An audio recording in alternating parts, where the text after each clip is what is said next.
Welcome everybody to our latest session of the Bottomless Dungeon. Our group ended off in safety last time, so they're all refreshed and ready to go, and we'll get underway here shortly.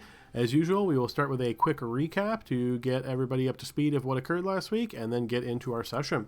So group, you'll likely remember when we picked up last week, you guys were still in the Sealed Heart. This area that you had discovered was on the elemental plane of fire. It was a large sort of fiery forge that things were being crafted there, weapons and armor, and goods and things like that. You guys were actually in the room of safety with Tamala and her two guards, as you had just rested a second time, and then we're planning to head back out and see what you could find.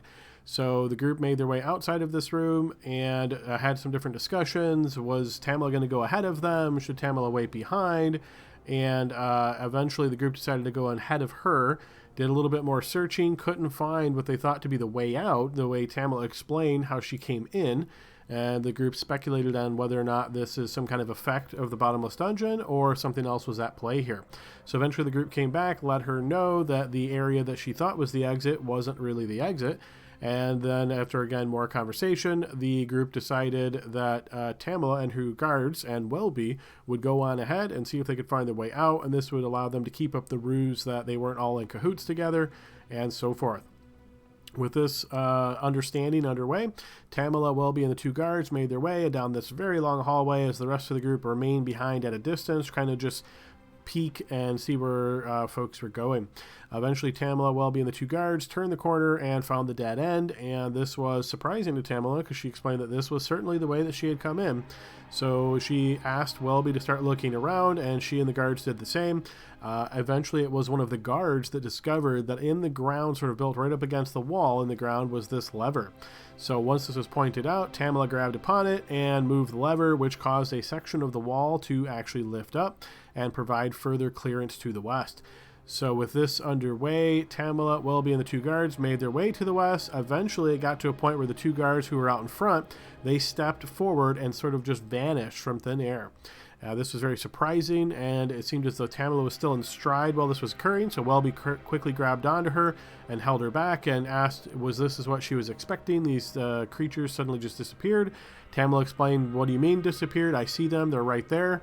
And this was probably a bit confusing, but unfortunately Welby was not able to draw upon any arcana knowledge or anything else that stuck out to him that would maybe give him some insight here. So after a brief discussion, Tamala stepped through and also vanished. Welby was very perplexed then and was listening, trying to see if he could hear anything. Sounded their footsteps, sounded them talking. Is it something where they stepped through and could just step right back? He poked with a torch, put a torch in through it, and yeah, it seemed like once this area was passed by, it was essentially just people were removed entirely from this section. With this in mind, Welby made his way back and stumbled on the rest of the group who were slowly making their way to join him and join Tamala. Welby filled the group in on what happened, and the group made their way in that direction. Unfortunately, Welby was out front, and he stepped through this area and vanished, and then the rest of the group stepped through this area and did not vanish. This was obviously very confusing as something was different at play here between Welby and the rest of the team. So the group sort of examined this area a bit and then made their way back east and headed all the way back to the north and went and looked in that section, trying to figure out what was going on. They discovered another sort of mini forge here with more of these azures, these fiery dwarfs that they had run into in the past, and also discovered in a room that was closed by a door, there was a large watery creature that the group later learned was a type of watery genie known as a Merid. After speaking with this Merid, they discovered that the Merid was bound here by Amran Jabbar, based on this triangle that was on the ground, seemed to be connected and sort of suppressing the Merid's ability to use any kind of magic. The Merid eventually provided his name, which was Olek, and explained that if the group would find some way of being able to dispatch with this magical triangle suppressing his abilities, then he would be able to get out of here. The group sort of investigated with Kurtu popping up, taking a look, and determining that typically the best way to eliminate this type of suppressing stone would be through Dispel Magic. that would cancel the magic long enough for the creature to be disconnected from it and get away. But unfortunately, either maybe not having that resource or not wanting to expend it, the group instead applied some physical force to it through the means of a magic firebolt spell, which smashed up against the triangle, shattering and exploding out into a fiery ball of fire, there's a saying, which hit everybody except for Spectre in the room, damaging the group to various levels. With this underway, the mayor, to thank everybody, pulled everybody close and sort of gave away this aura of water, refreshment, and just a really good feeling based on the group being here in this very hot conditions. And so after restoring this sort of wellness to the rest of the group said their goodbyes to Olek as he explained that he was going to use some magic to get out of there. So he plane shifted away. The group, now refreshed, made their way back to the south and to the east then, where they engaged in a battle with two more of these constructs that looked like ballistas on wheels that were actually autonomous, could move and fire. These creatures, or constructs, probably a better term, dealt significant damage to the group, hurting them badly and yanking them about as the mage, who was almost completely depleted of magic, was sort of just bouncing a couple spells here and there, did drop a fireball, but was pretty tapped out at that point.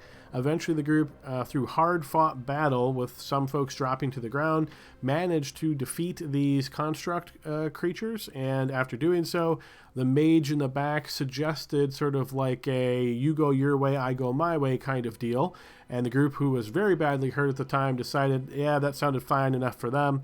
So he made his way out of there, sort of around them, not having to pass by them, and got his way, presumably, to safety, while the group, having previously spotted the teleportation circle on the ground, which they know is their exit out of the Bottomless Dungeon, made their way there, and stepping upon it, found themselves back in the lobby of the Bottomless Dungeon.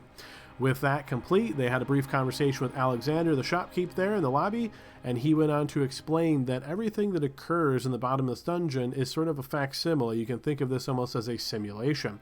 These simulations that the group goes through are based on real adventures, real events that had occurred in past times, and that the creator of the Bottomless Dungeon, who's sort of this enigmatic figure, and everybody has different theories on who exactly it is, has designed it so that when you step through the door, you find yourself in a scenario, perhaps a simulated scenario of a past adventure.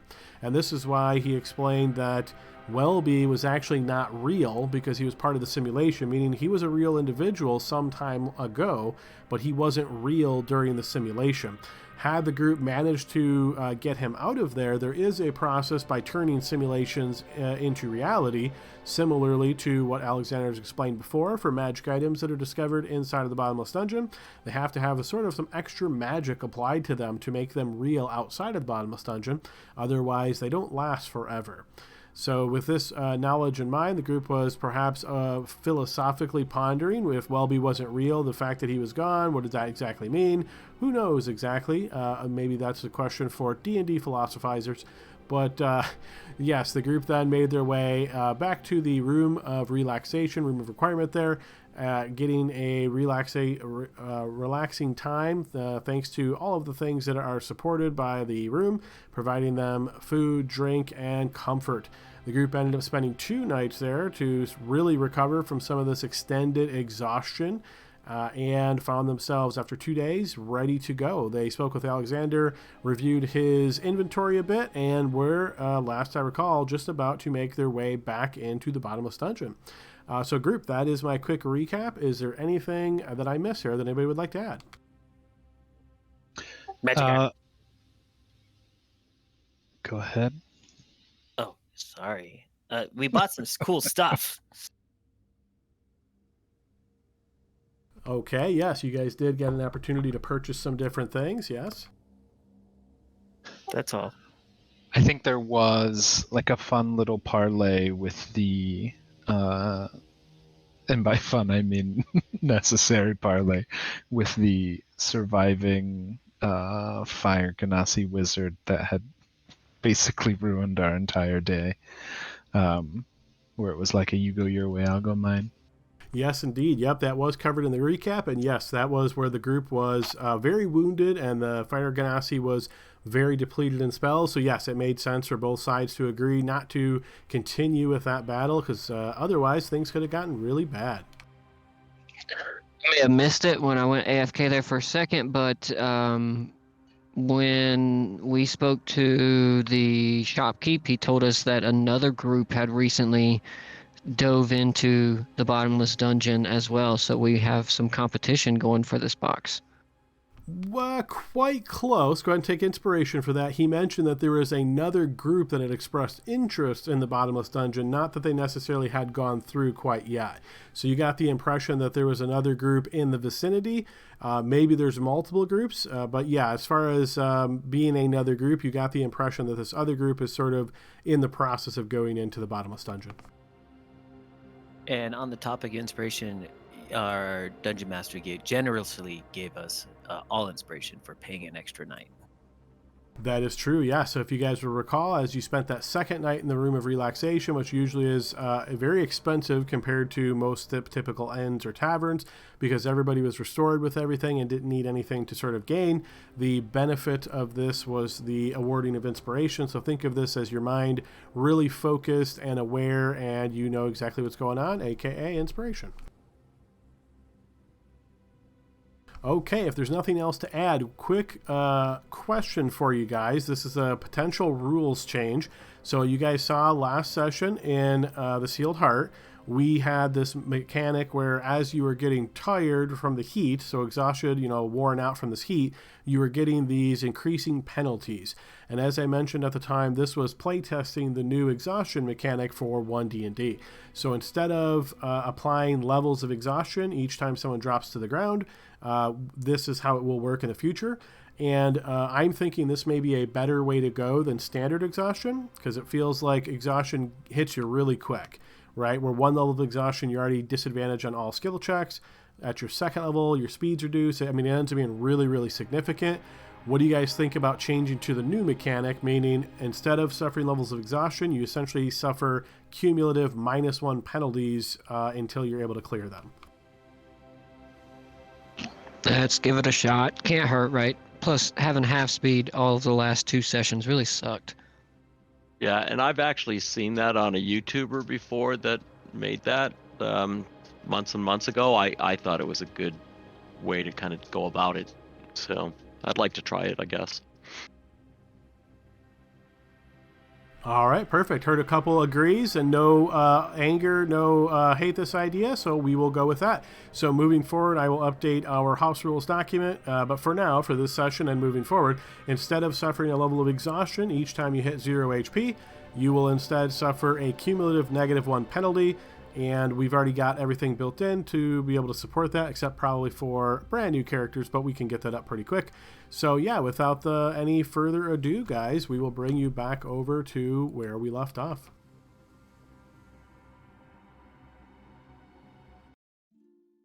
Hey, Adam, also... go ahead, sorry. No, you're right. Go ahead. Yeah, I was just going to say I'd like to attune to the wand if I haven't. I mean, I'm just kind of assuming I would have, but I just want to kind of make a point of it. Remind me when you bought... This was the Wand of the War Mage, I'm assuming? Yes. I think you bought this just recently, though, right? Yep. Okay, so if you bought this just recently, attuning does require a short rest.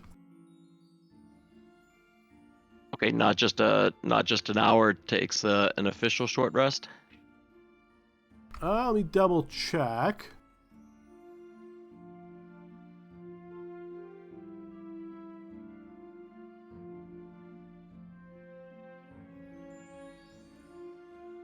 Yeah, so attuning to a magic item requires that you spend an entire short rest concentrating on it.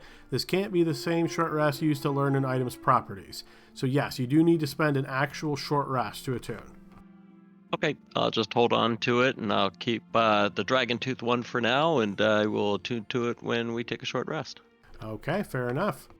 So, group, we find ourselves back here in the Bottomless Dungeon lobby where you have Alexander behind the counter, and I believe you guys have pretty much wrapped up all your shopping. So, my understanding is that you guys are basically ready to enter. Is that correct? Yes. Of course, I'm ready to enter. Let's go. I'm anxious to get going. All right, so as you guys are looking towards the door here, you notice that the door to the outside suddenly opens and you see 2 figures walk in. The first is a fairly attractive looking woman who looks to be of perhaps elfish birth. And as she sort of walks in, you notice another figure nearby as well, sort of behind this first figure. And you hear this sort of like trail part of the conversation as though the two of them were talking from outside, and this conversation has continued on into the inside. And you notice this woman turns back to look at this other figure and says, "None of us can relax since you've been around.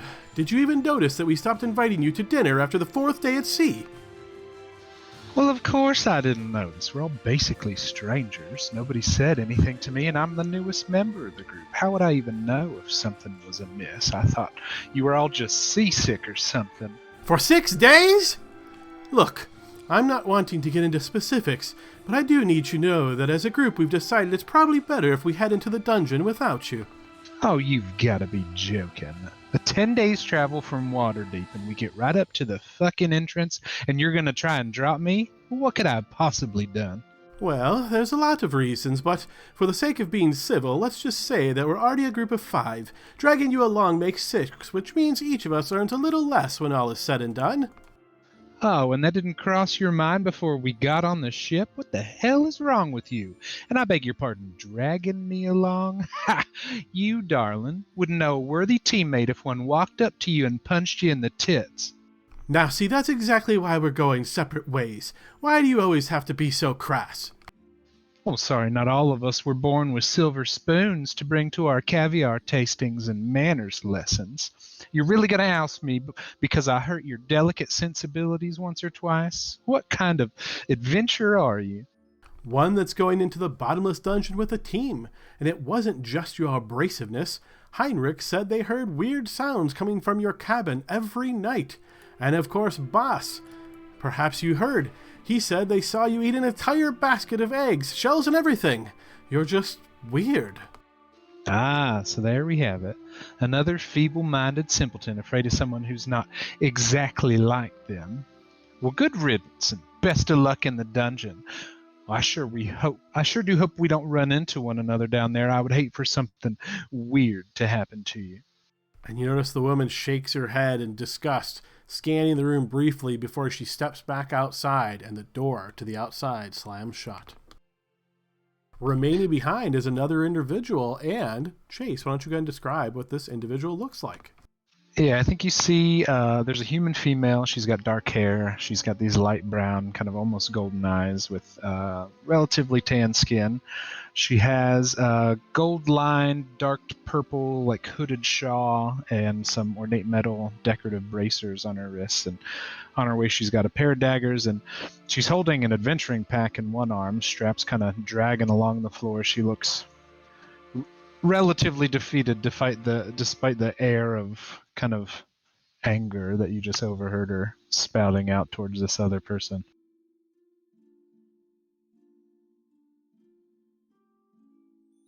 Now, I didn't hear it mentioned, but for the benefit, I think we mentioned it in Discord before, but for the benefit of everyone watching, are those tentacles actually there? No, they are not there.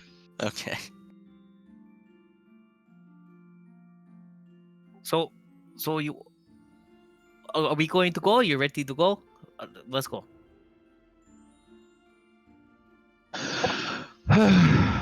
Yes, I got a question for you. Dude, come on. I don't mean to pry, but I do it well, right? You know? And I heard you were talking to your, I would say friend, right? Your acquaintance there. And what exactly are those egg delicacies you were talking about? They just sound delicious. I'm relatively certain they were just chicken's eggs, and they were delicious, though. Apparently, you can't just eat a couple shells every now and again without people getting all up in arms and kicking you out of their adventuring group. No, sometimes I eat the shells too. It's not my favorite part, but crunchy's crunchy, right? That's nice. I'm glad. That's nice. Maybe we could share some eggs sometime. Well, that would be lovely. It's you seem to be a lot nicer than Essie there. What's your name? name is Pikachu. Have you heard of me? Yes. Well, wonderful. I'm the leader of this band of rebels here. Of rebels? What is it you're rebelling against? No, we just like the name. I just came up with it this morning. I long sleep, thought of the name Rebels. It works. Yeah. Till it doesn't anymore. But that's where we're going today. I think she kind of outstretches a hand down to you and says, "Well, nice to meet you, leader of the rebels. My name's Sarah." It's so nice to meet you. I see that I don't, my friends here and we have some, we could always use some more help. We don't mind sharing, right? Rebels, what do you think? I do not care.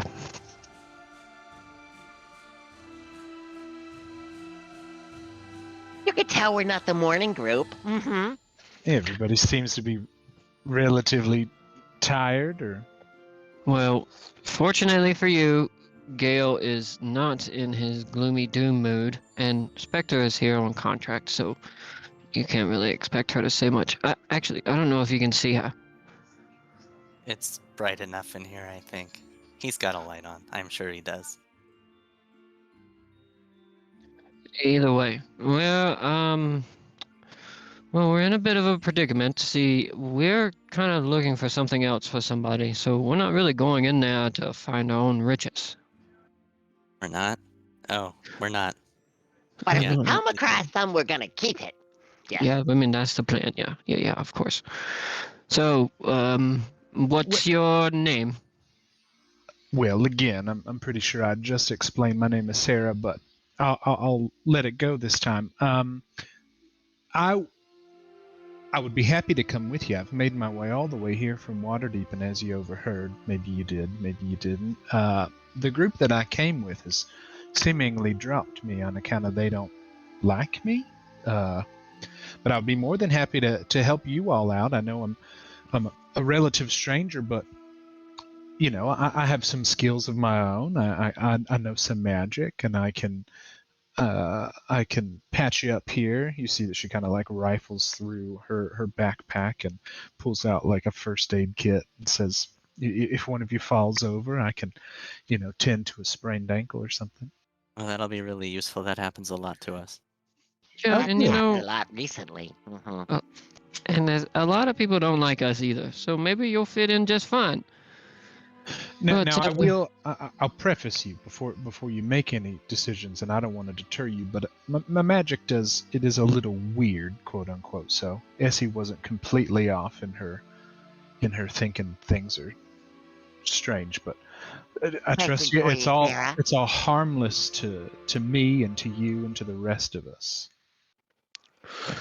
What You do you like? Fire? I mean, when you cast spells, is it like fire spells? Is that what your favorite is, Sarah? No, actually, I don't know any fire spells. Mine come from some more kind of innate given talents. You'll see when they happen, but they're mostly kind of um, a lot of them are just you'll see. I get it. You're an apprentice and you're just learning. I understand. Yeah, they're varied types of spells, but for the most part, really good at making sure that if something comes after me that I don't necessarily want it to, I can kind of put it down. And do you carry things? I mean, if we gave you a backpack, would you carry? Well, I do Kurt, have my own backpack, it's but not a mule. I can fit a couple I'm things trying in to it. find out what, she said she could be helpful. I'm just trying to find out how helpful. I think you see her at this point, just to demonstrate a little bit of her magic here. She kind of like just puts her hands out in front of her. There's this like little bit of red energy that kind of flows between them. Very, I would say, if you're familiar with the Scarlet Witch, just kind of these little wispy trails of red kind of go between her fingers. And then for a moment, she's like decked in this like red full plate armor. But then it just kind of like quickly melts away into nothing. You That's notice pretty cool. Alexander kind of raising an eyebrow and raising his head as he sees this and watches for a moment after it dissipates and then seems to relax and go back to what he was doing. It's just a little extra protection, of course. All right. Well, I don't think anybody's going to have any problems with you coming along, but we do have some ground rules. First one is we share everything.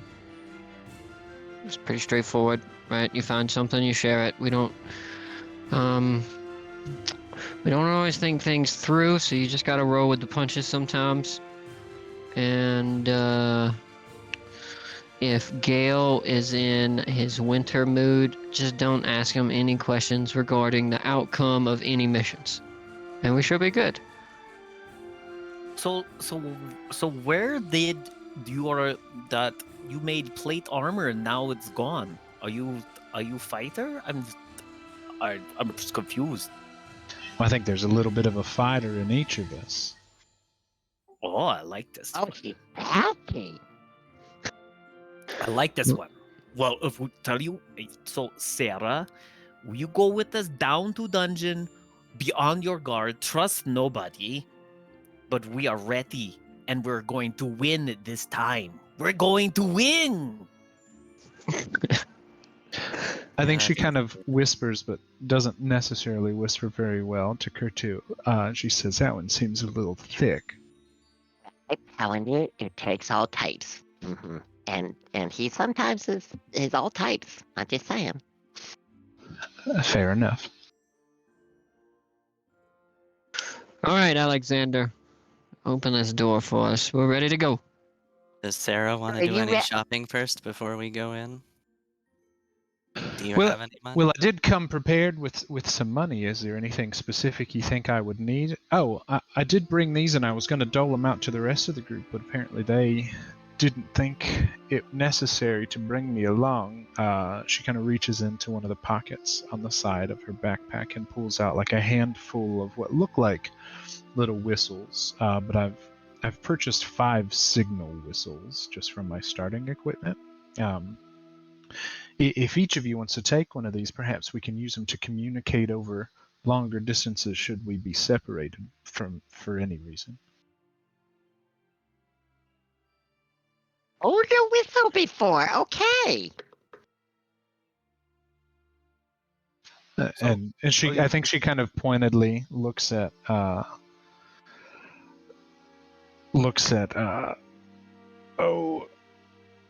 is it Gale?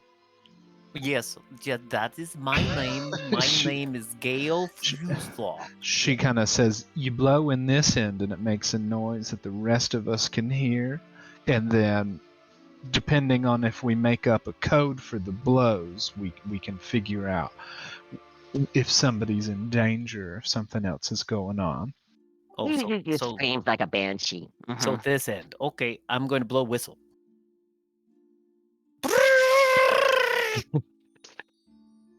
Oh, Yeah, that's loud.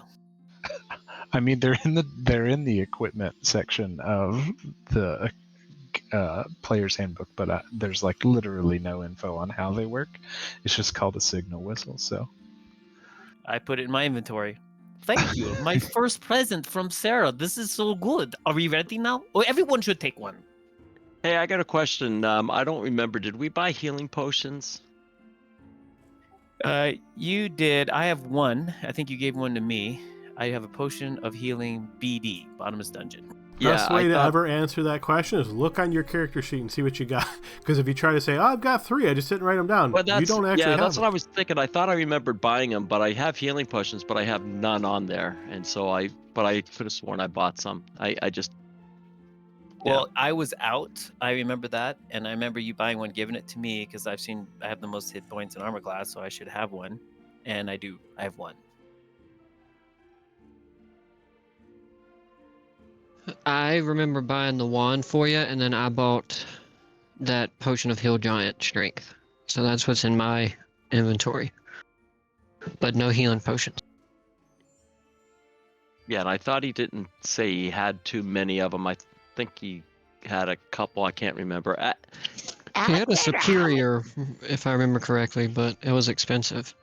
Oh, that I think he only had 2 and 1 superior, which is maybe why I didn't buy one for myself. That I didn't get sounds a right to chance. me, yep. Yeah, I think he only had 2 and a superior, so I think the other. Yeah, okay. And also, just I'm sure Jordan remembers, but that she's got to do some. Spectre's got to do some short sword swapping next short rest and try to figure out which, because she has my magic. Yeah, So- I have to switch my dedicated weapon to Yeah. the magic longsword, but So- it takes a short rest, and I don't want to do it right now. Okay, Roger. I think we're ready to go. Is everybody ready? Okay, as you guys all seemingly are ready and approach the door, you open it as before. Alexander sort of just watches you as you each enter the room. This is your first time in, Sarah, so you notice it's a very plain stone room. You're maybe expecting something more significant based on the stories you've heard from Essie and Heinrich, but it seems like this is incredibly plain. You start just kind of scanning around for any kind of thoughts of, well, how does this even work?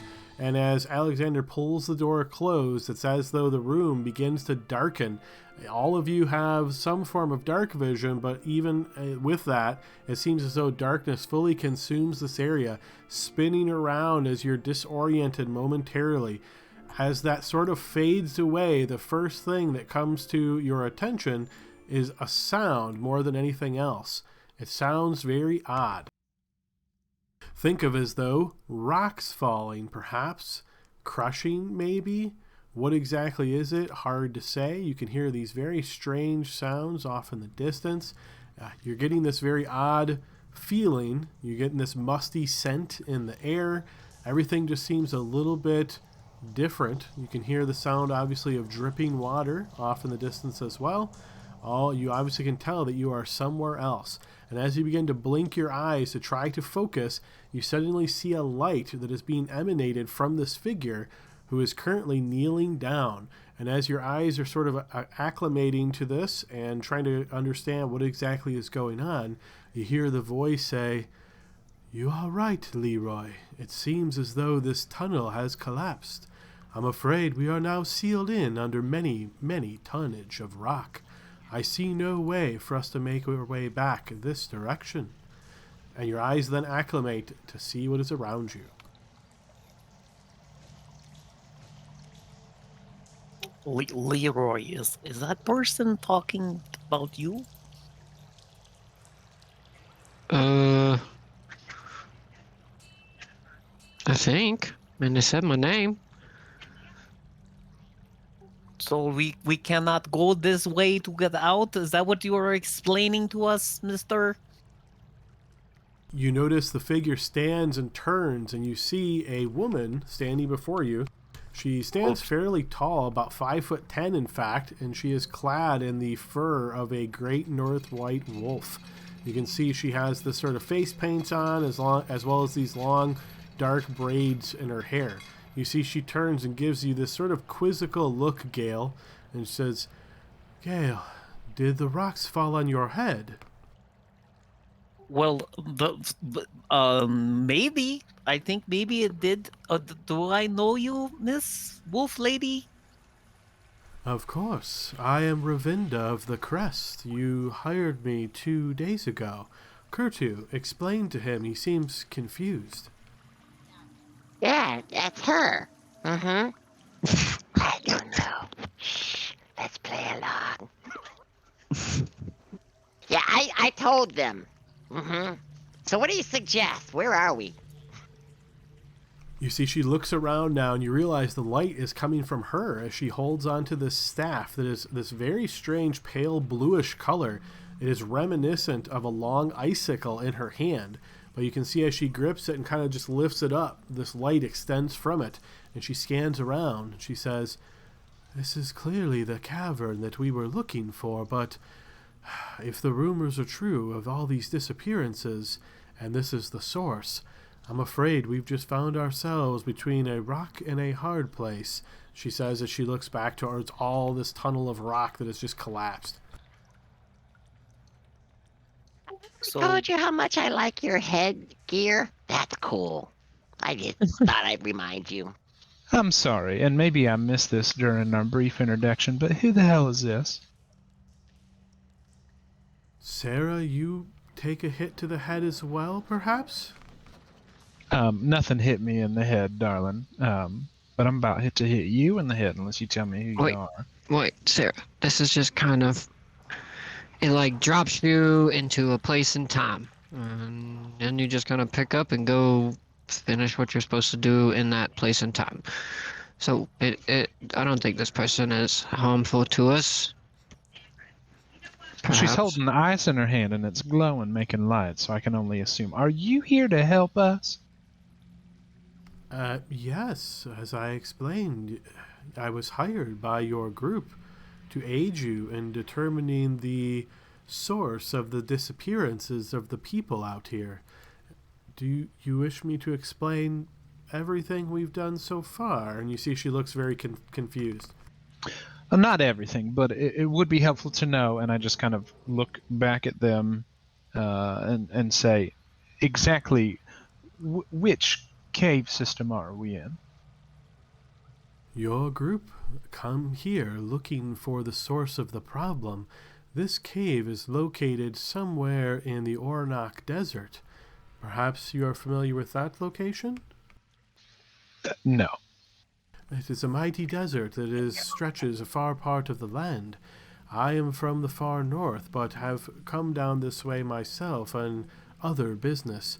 I had been searching the area for a few months when your group encountered me, and after we spoke, you agreed to hire me in order to escort you around the location, as I know of the threats here from my time spent, as well as talking with some of the villagers and locals. And what can you tell us about these disappearances? Refresh our memory. Are people just getting abducted or something?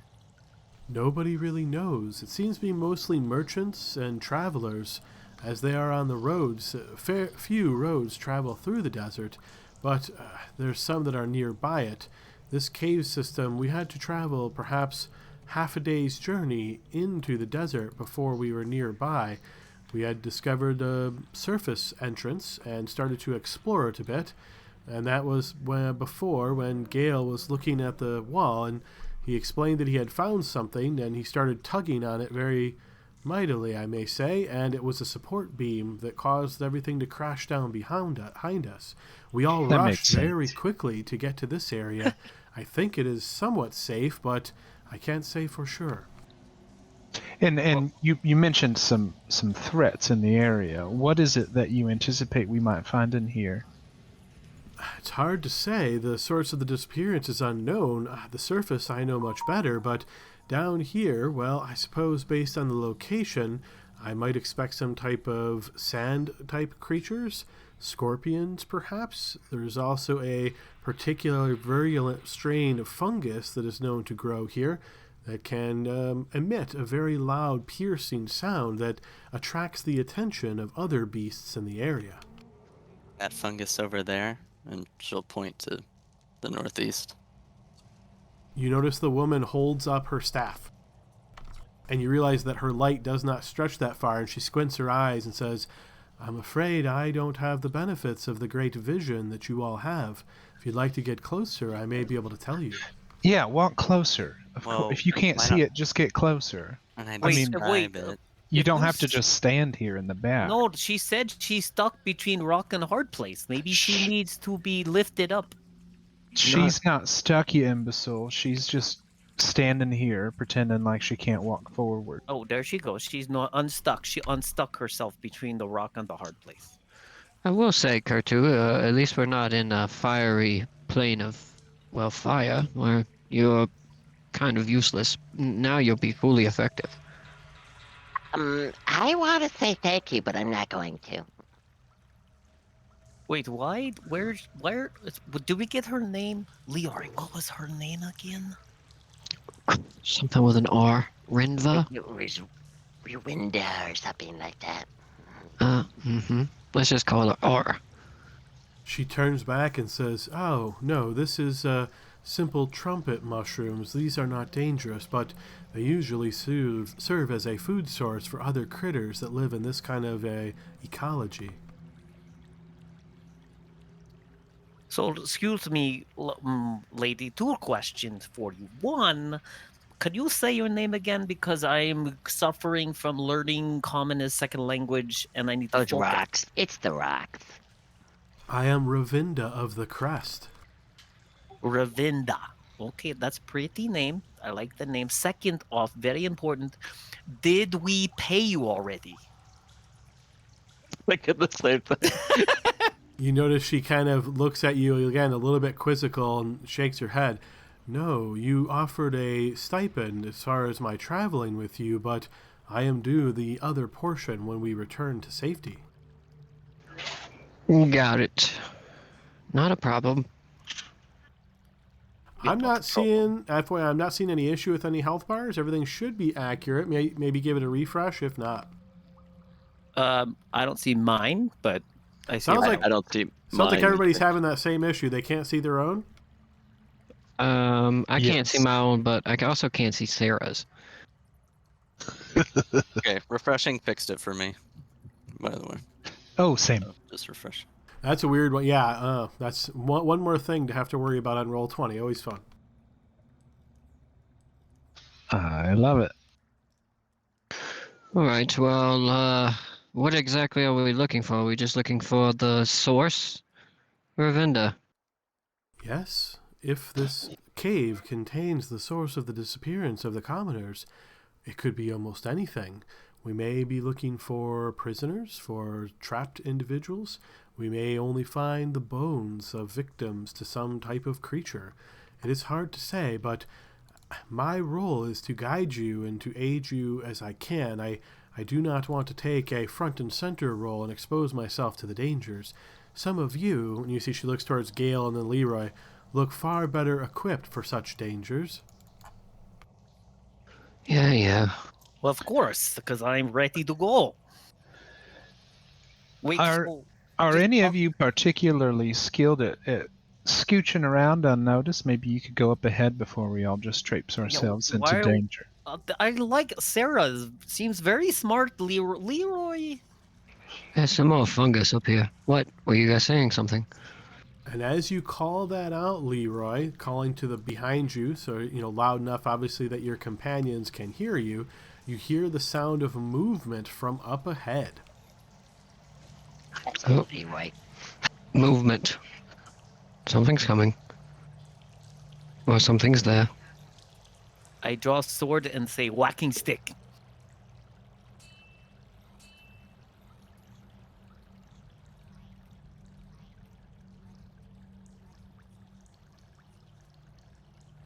Okay, as the sound filters through the area here, you're hearing these sort of footsteps. Leroy, you are the first to notice some movement. Let's get some other kind of music on here. Okay, so the first thing you're going to notice here, Leroy,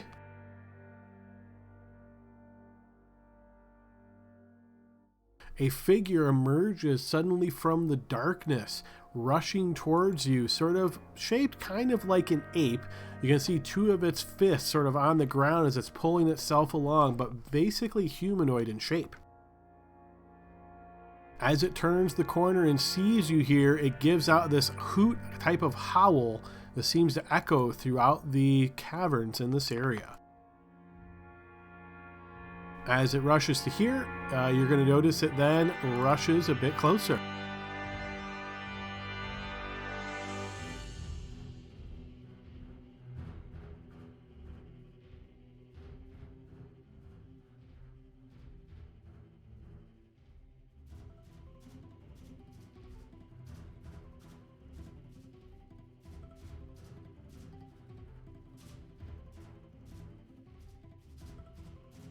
All right, these creatures continue rushing up, getting close to here, closing the gap, Leroy.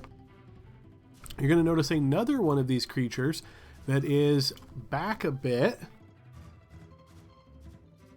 And as it gets to here, you notice it, like it sort of takes both of its fists, and you see it kind of turns them inwards towards its chest, like pointing towards its stomach, essentially. And you see this kind of strange shine just runs through the creature from the top to the bottom. And then you suddenly notice There is more than one of them standing there.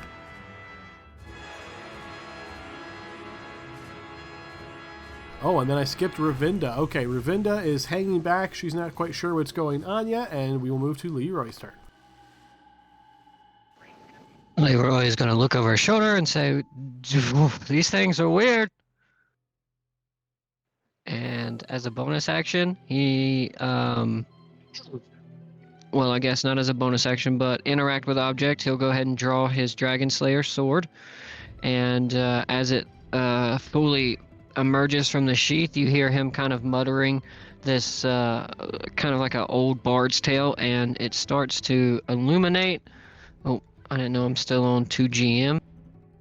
But he casts Sear and Smite as a bonus action, and he's going to take an attack on this guy here.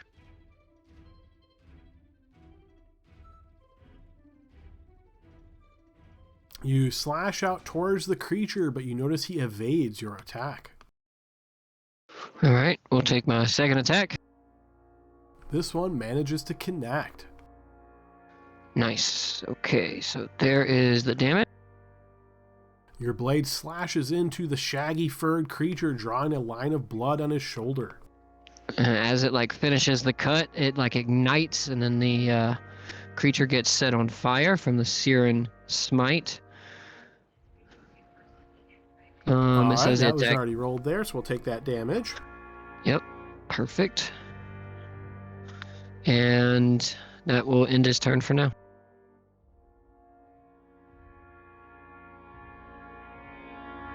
Okay, next up is Spectre. All right. Is there any way I can get in there, or would it be like squeezing to get into this space? That would above certainly the- be squeezing, yes. Okay, then I'm going to draw my bow. This is kind of awkward because he's like, I can't really get in there. So I'm going to draw my bow, and I'm going to. I know they're going to have cover if I move here. Do I think I can angle it past Leroy to get to So a couple the of one on quick top? couple of quick FYI, since this all hit you really quickly. This chamber, you notice that the ceiling, as you kind of just briefly look up, is about 30 feet high. You can see this is higher in elevation than this ground level here is. The hallways themselves, or at least the one you've seen so far, is much lower in elevation, only about 10 feet. So if you're trying to aim by, you feel like there will be cover almost regardless of the angle that you're taking, because you're going to yeah, he's basically blocking up the one area that provides clearage. Okay, how high is the elevation to my left? That goes up to about 15 feet high. Okay, so I'm not getting up there. Okay. Well, I'm not going to waste my Dread Ambusher turn, so I'm going to make 3 shots at the one. Does it look like they both have about equal cover from with Leroy, or is the one up top maybe like less cover? From where you're at, you think it'd probably be the same for both. Then I will target the injured one and try Okay. to shoot around Leroy. So let me find my... where'd it go? Longbow. 1, 2, and 3. The first one will hit, but the next 2 will miss. Okay.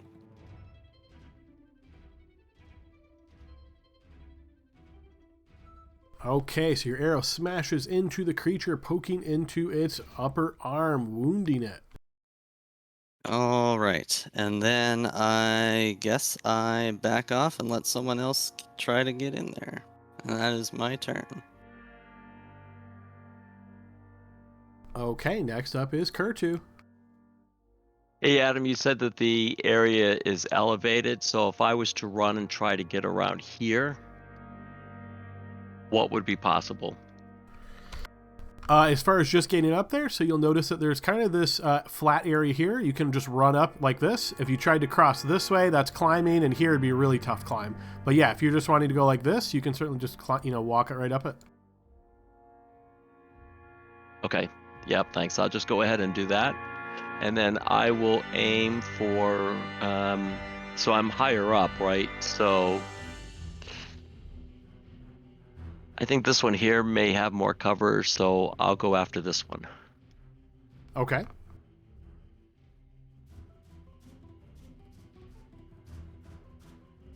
Yes, you do manage to angle that just past Leroy, and it smacks into the creature. Oh, goody. And you will notice that he gets singed by your firebolt. Yeah. So back off, you ape creatures. I take it they don't listen to me, Adam? Just No, kidding. they do not.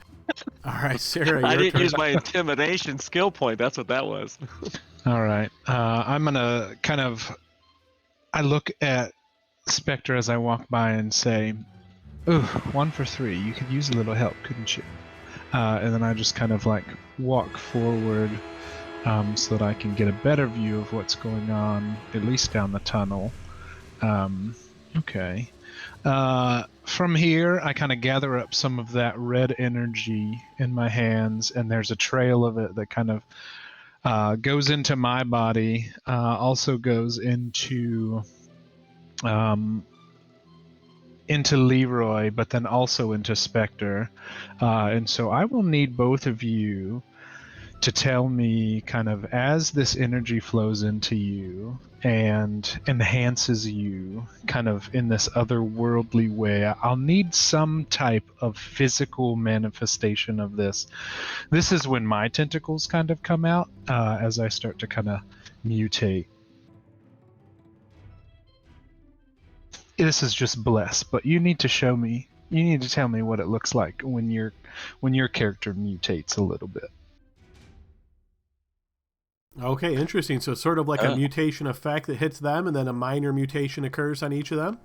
Yeah, this is more roleplay than anything. You're blessed, but what's Okay. it look like when you mutate due to this eldritch influence on you? Mine manifests as these tentacles coming out of my face. And who else did you bless? Leroy and Spectre. I guess Leroy's would be because of being an Earth Ganassi. It kind of like he like grunts and like leans into the air with a tight jaw, and as he does, his skin like really hardens up, and it looks like a cracked desert skin. And so if I can style it, my there's gonna be. I don't think anyone has looked maybe not looked closely enough at her, but there's a little bit of scarring tissue above both of her eyes, and there's gonna be some little the beginnings of some horns sprouting out above her eyes there, little black and cracked, and she notices, but is hoping everyone else is paying attention to the monstrosities and not her at the moment. I think as I look back toward to make sure that Spectre is receiving this kind of mutation, I will take a second and try to get my character sheet to work. And I will click on something, but I'll go ahead and end my turn because my character sheet won't pull up. Lovely. That's quite a blessing to make Spectre horny. It doesn't happen very often. Usually only when really cool weapons come out.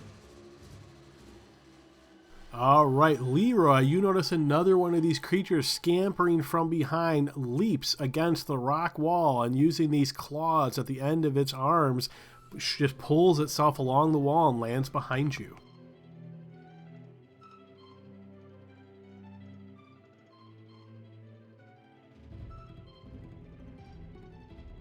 Gale, your turn. So I can occupy a space as long as an attack without any encumbrance, correct? I just need to leave it. Without any encumbrance? Or like an effect to my attack roll, right? Do you want to let me know what space you're trying to account? Yeah. I'm going to go where Sarah is, attack the one and get advantage of the flanking and then move. So if you share a space with Sarah, you're considered squeezing, so your attacks would be at disadvantage. Well, then I should know that. I've been fighting my whole life. Okay, I'm going to move there, and this annoying creature will receive 2 attacks from me with a Sword of Gloom. Yes, that attack will indeed connect. stabbing in and wounding the creature. Second one hits as well, wounding the creature a second time as you notice the necrotic energy courses through its body. The sword is working. Why do you have stuff out of your neck? Oh no, what do we do? Okay, I finally got my character sheet to work. Sorry, with my bonus action I was, and this won't change anything, like, mechanically, but Spectre, you hear in your head, don't pretend to think that nobody notices those horns, darling. All right, nice. So with this one here, it is going to quickly lash out at you, Leroy, here, swinging 2 claw attacks at you. I'll need 2 defensive rolls. The first one you easily manage to dodge, however the second one catches you. And that'll hit you for 9 points of slashing. Is that a weapon attack from a heavy Yes. weapon?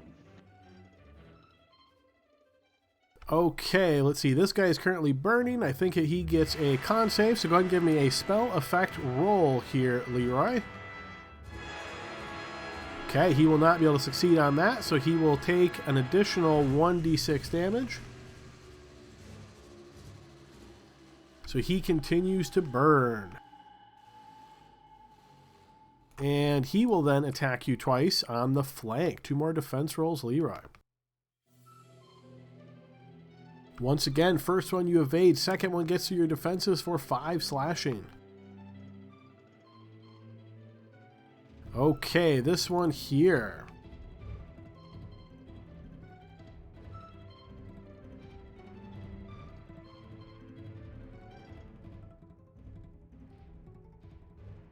Yeah, okay, this one here is going to step up to here. And when he does, you're going to notice that same similar gesture as before, Leroy, as he seems to have turned inward and this flash goes down his body. And as it does, tell me what armor you're currently wearing. Plate armor and shield.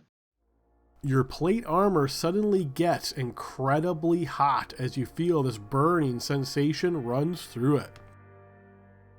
Okay, and because of that, it gets so hot that you will be burned for 8 points of fire damage, and you can feel it continually burning you. So, Rivenda, did we hire you to just guide or to fight? And we're afraid to fight! Yes, yes, calm yourself. That is impossible. You I see, love Bill so much. she will get up to here, and you notice she'll motion with her staff in her hand as she waves it and points it in a direction, and you notice suddenly under one of these creatures' feet, a bonfire just suddenly pops into existence. As it does so, you notice the creature sees it coming there and quickly jumps behind, not being struck by these flames, but you can spot that these flames are still in the area licking around the ground. Leroy, your turn. Sorry, which space did she target? It is the one to the north. Okay. All right, Leroy's plate armor is all hot, so he's got his eyes on the one that did it to him, and he's going to try to chop down this one in front of him to get to him. So first attack against this guy in front of him. That will connect.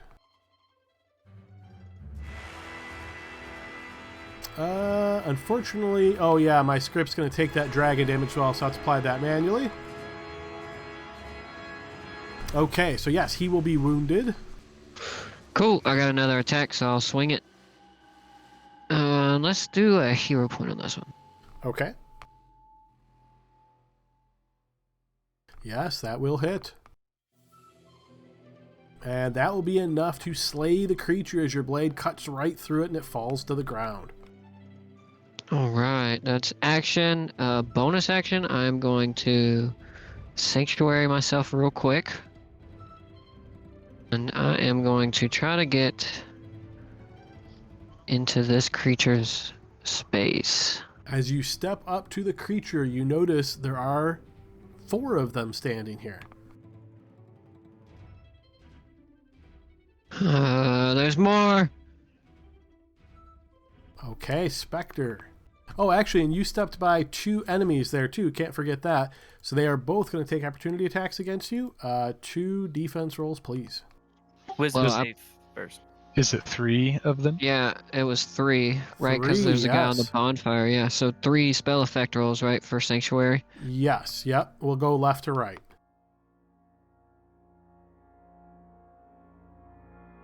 And that's wisdom, you said? Indeed, yes. Okay, so the first guy does not strike you, but the second 2 will get a chance to. So defense roll. And the second one, once again, gets to your defenses, slashing you for 5 points of damage. Okay, now Spectre's turn. All right. So I'm going to come 5, 10, 15, try to shoot past Sarah at this one, hopefully with the bless. This will help me.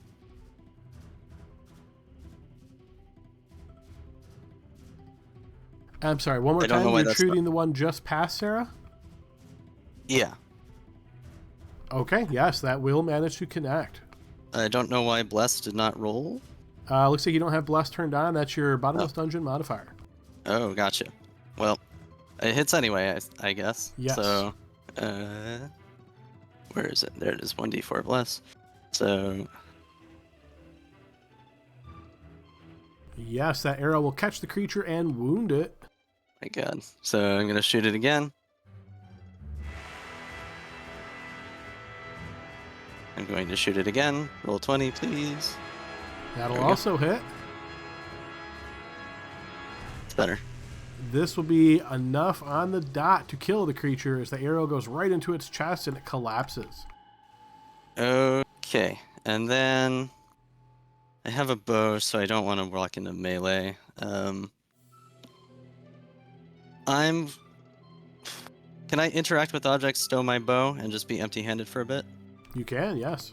Alright, I will do that, and I will get ready to run in Leroy's direction. I'll move up 1. So I will get ready to run in that direction on my next turn. Okay, Kurtu. Oh, I'm seeing fire under the feet of this one, so now he's gonna get it in the chest. He's gonna have to dodge. I don't think he's gonna make it.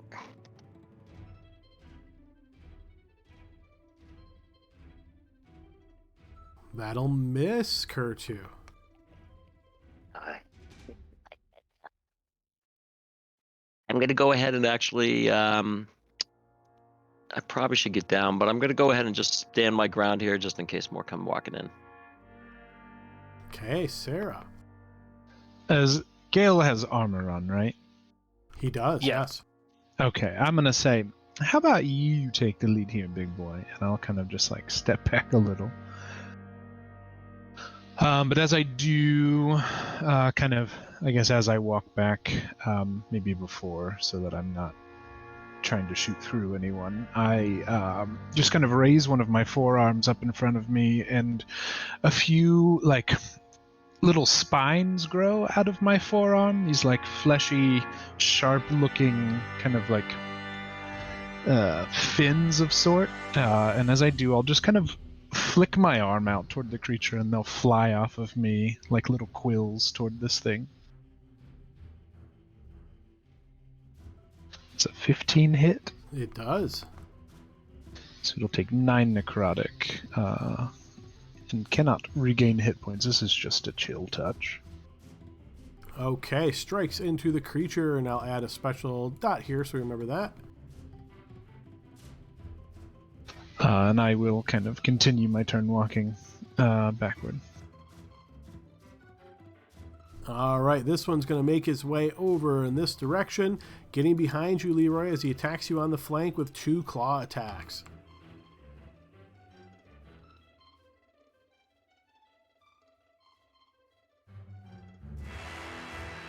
So 2 defensive rolls from Leroy. Yes, you managed to evade both of those strikes And we move to Gale. Let me clear the way, and then you will go and attack and destroy the other peoples. And I'm going to swing twice. Yes, that will connect. Wounding the creature.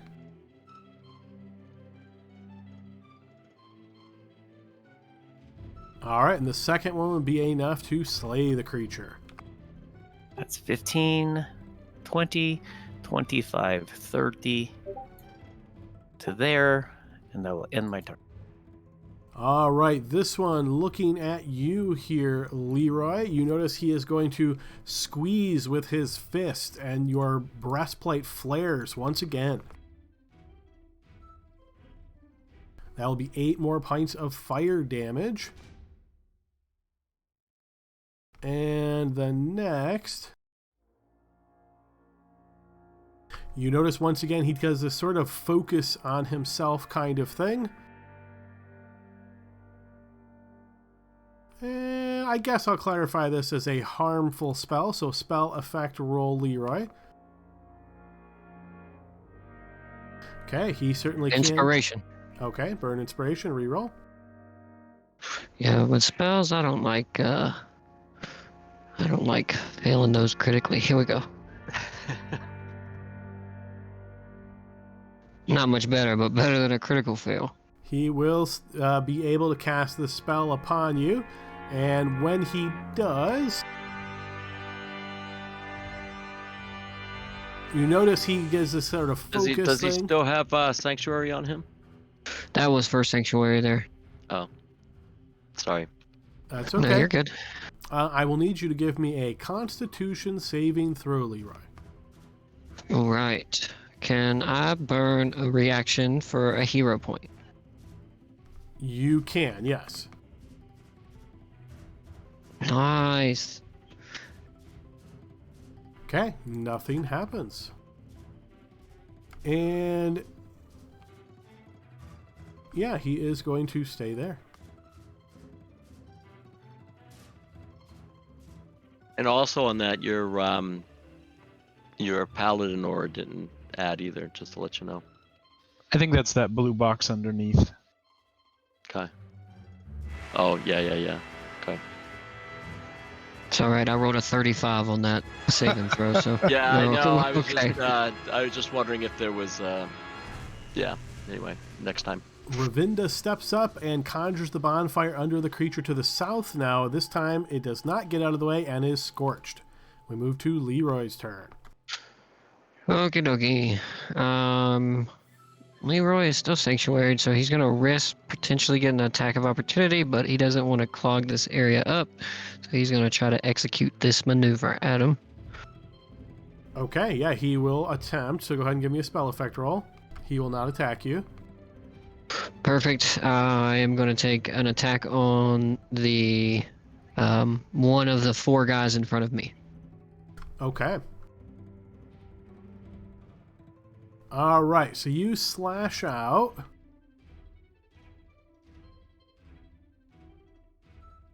And you critically destroy one of these mirror images. Nice. And in frustration, he's going to swing his sword again at one of them. Yeah, that's what I thought it was, but now we know. My bless rolls are sucking. That will slash and destroy a second duplicate. Alrighty, that's my Those are turn. worth XP, right? It's like We move farming. to Spectre. Alright, 5, 10, 15, 20, 25, 30, 35, 40. I'm going to draw my dedicated longsword and my magic short sword, which I can do because of my feet. And I'm going to make my attacks at this boy in front of me, because that is the only one I can reach on my turn. I'm trying, Leroy. I'm getting there. Longsword 1. Nice, that'll be a piercing, longsword, slashing crit. Okay. Posting damage, and then I gotta find critical hit on my bar, because this doesn't happen very often, so I'm not used to slashing. Yes. Hey, Adam, do you want us to do crits before we roll? I forget. I mean, it technically doesn't matter. You have to declare anything that would be contingent upon the crit before you post the damage. So, for example, if you said like you're gonna smite, you can't roll the crit and then decide to smite or not, because it might turn out to not be a crit, right? Oh, that's what the rule is. Okay, yeah. All right, so this is a true crit, and then so lacerated and the creature's bleeding. So first, let me apply the damage.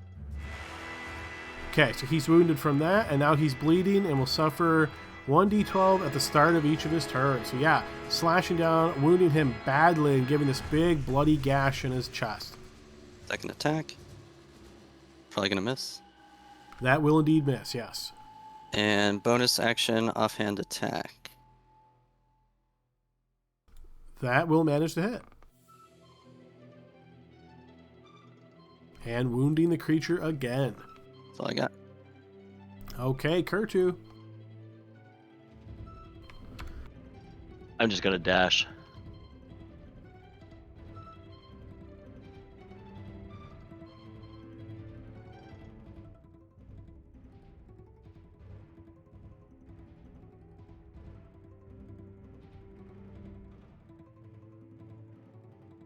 That'll be my turn. Okay, get up a little bit closer, Sarah. I'll move my 30 feet through this 2 fire damage casting lady. And then I'm going to I will kind of like put my hands up above my head, and it's as if I'm like reaching into a cabinet above my head. Both of my hands are going to kind of touching my fingers together, kind of rip apart. As I do, there's like a little area above this creature that also kind of rips apart in the sky, and there's this rain of like this like sizzling pink red rain that comes down.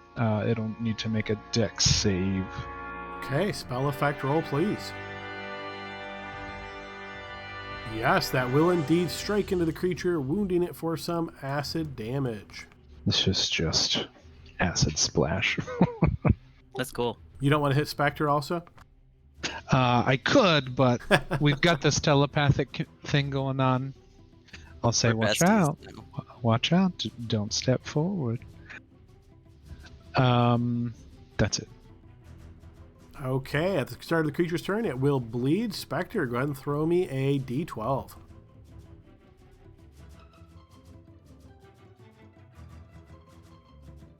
Okay, the creature is wounded. It is going to step off of the fire under its feet, and then it is going to attack not Leroy. It's going to attack Spectre twice. Spectre, 2 defense rolls, please.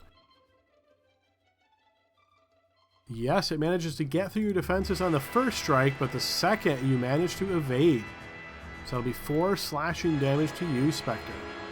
And then we move to Gale's turn. Who is making fire on ground? Where is this coming from? I'm angry. That'll connect. And that I'll is take that. more than enough to slay the creature outright. All right, then he's gonna move here. All right, and he's gonna look up and Leroy, why are there 2 people here? Do I hit the one on the left or the right? It's 50-50 chance. Probably gonna disappear though. Take a swing. You slash out towards the creature, but miss both of them. That sucked. They're tricky little guys. Okay, creature's turn. All right, you notice it motions with its hand, and suddenly you see this strange blade just manifests there very oddly as it slashes out towards you, Leroy. Or actually, you're still covered by Sanctuary, aren't you?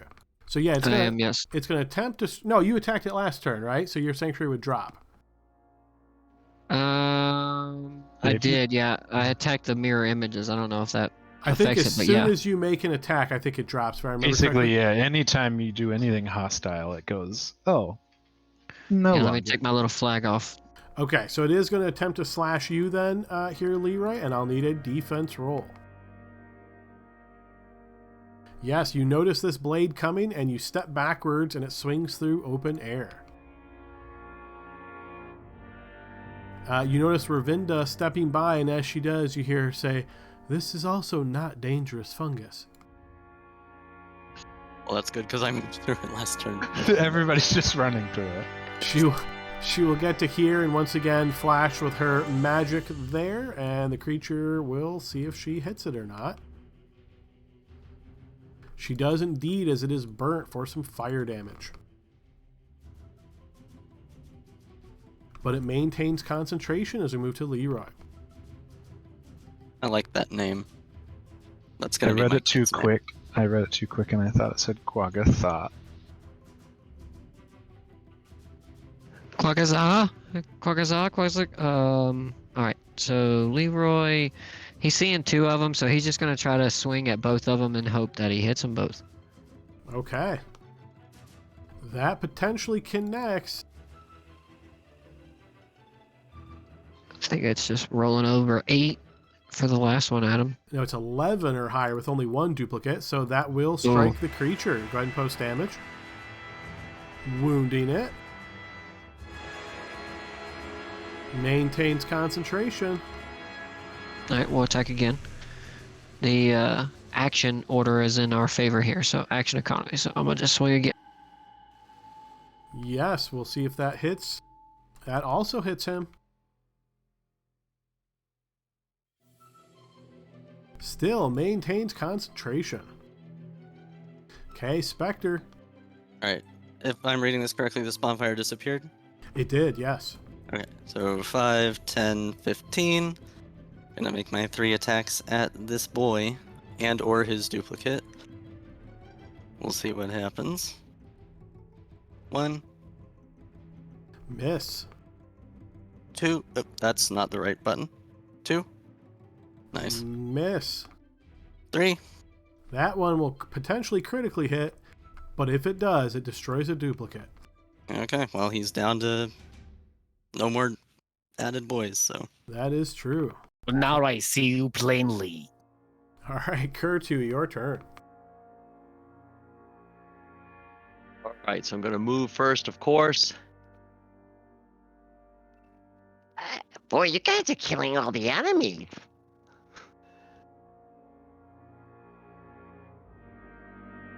That will miss, Kurtu. I look at my wand and I'm like, I can't wait to try the other one. And I in response, I say, what is new? It's the same thing, or do we kill everything? Oh, look at this thing. Yeah, I will whisper to Gale, duck just a little bit. Okay, duck. I duck lower head. It's 18 hit. That will hit. Wounding the creature, Oh my god, guys. Take it down! and it loses Ryan. concentration Oh, on like its spell. shit. It's like That's the elephants at the end of Lord of the Rings. Take them down! All right, Oh. Gale. You are hurt now. Take that one, huh? That will certainly connect. And that is more than enough to slay the shaggy creature. Alright guys, all of the obvious threats are defeated, so we will be out of combat as you find yourself in this further cavern complex. So Sarah, this is what we do. It seems that we just make turns around corners and just fight things all the time. Maybe using Spectre more might be better, but we get in fights a lot. Well, you all seem to be very capable of defending yourselves, if your displays just now are any indication. However, it could benefit us to know what's ahead before we just charge in blindly. Oh my god, that is so lame. I like the charging in blindly. It's worked well so far. We've only lost like 3 or 4 guys. That's okay. I do think that we should ask Ravinda why she didn't tell us that these things would be here. He did mention that there would be threats that we didn't know what Ravinda, exactly they were. I think it's also important to ask her what if those things up there, Ravinda, could you take a look at those things up there and tell us what those are? And you see as she's sort of making her way, she says, "As a reminder, I have not been in this particular cavern complex before. I don't have first-hand knowledge on what is going to be here. And you see she just motions and the flames disappear on the ground. I mean, that's what I would say too if I was feeling incompetent, so. You see she kind of just turns and gives you this sort of strange look, and you see she does this motion with her mouth that almost reminds you of a wolf snapping its jaws. And then she just turns back to look at the mushrooms here, and she shakes her head and says, "Oh, these are just simple shelf mushrooms, nothing to be concerned about." Are they Careful, puppy. edible? Some of your prey bites back. They are edible, but unfortunately they also are known to contain some bacteria, so if you don't know how to clean them properly, it may give you a case of the runs. Wait, so then That one. what I'm hearing correctly, we have trumpet mushrooms and shelf mushrooms. It sounds like I should be writing this down. Which mushrooms are we looking for that are the dangerous ones that alert our presence to? They tend to be larger than this, and based on past experiences, they typically grow in the center, not near, like attached to a wall, for example. They'll be sort of in the middle of an open area, and they are fairly large, about the size of a small bean, perhaps the size of a gnome. I thought you said bean. And I was thinking if a gnome was the size of a bean, that'd be a big bean. But we're getting off topic. I agree. I'm sure those rocks, when they fell, they probably told everybody that something just happened, so we should probably be on our guard in case other areas are alerted. Right. So what is the light situation? Spectre, are you disappearing in front of us? As a As you reminder, can see, she's holding a glowing light stick. yes. Yeah, but Glowing what nicely. about other places like down there? Why is everyone so snappy at Gale today? Payback. For what? I'm always in good mood. Careful, I see stuff on ground. This is just how I am. I'm sorry. Me too. There's a ring of mushrooms over there. Sensing a pattern here. Oh, great, I'm the nice one now. You can tell Ravinda there's mushrooms, but you'll have to remind her she can get closer to them if her eyes can't see them. I think she understands. I don't know. It's probably good to explain it just in case. You notice Ravinda shaking her head. This is like the night with the open rainfall all over again. Are you Yeah, I gonna- can't believe Kurtu got naked that night. I take a shower every day. Okay, I don't. Were you offended by nudity? Only twice in my life. So, Spectre, are you gonna sneak ahead? Is that the plan, or what? I am pointing out this ring of mushrooms over here that we should investigate before we proceed. What about around the corner there? This corner. You notice she holds her staff up again and peers and looks back and says, "Those are white speckled toadstools, nothing to be concerned about." Yeah, Wonderful. we're looking for merchants that went missing. So, like, I don't think mushrooms got much to do with this.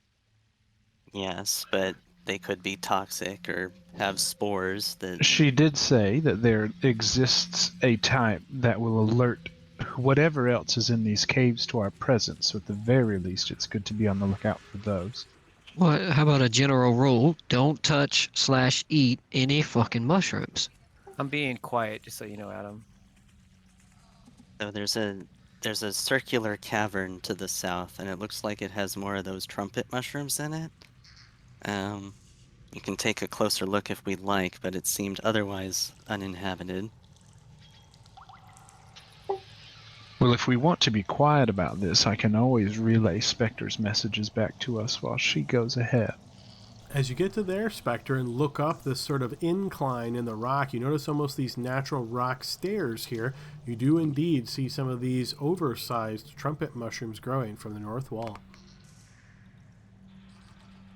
How high is the ceiling? Can I tell from where I'm at? About My 15 superior feet dark- up in the up from the ground. Okay, can I see anything like lurking up there, like spiders or any creepy crawlies? Based on your passive perception, no. I see nothing of interest in that room. It's just more mushrooms that we've already seen. It's a dead end.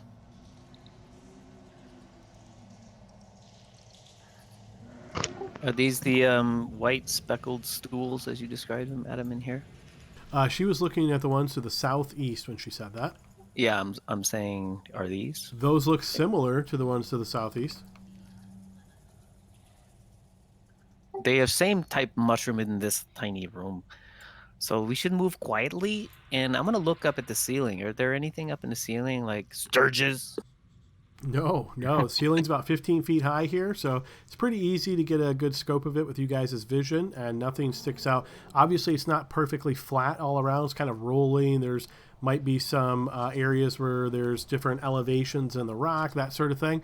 But based on your passive perception, no, you don't see anything hidden.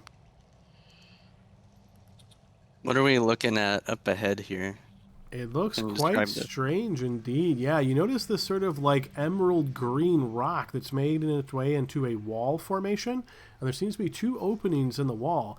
Past that, you can see some really strange exotic design drawn on the ground.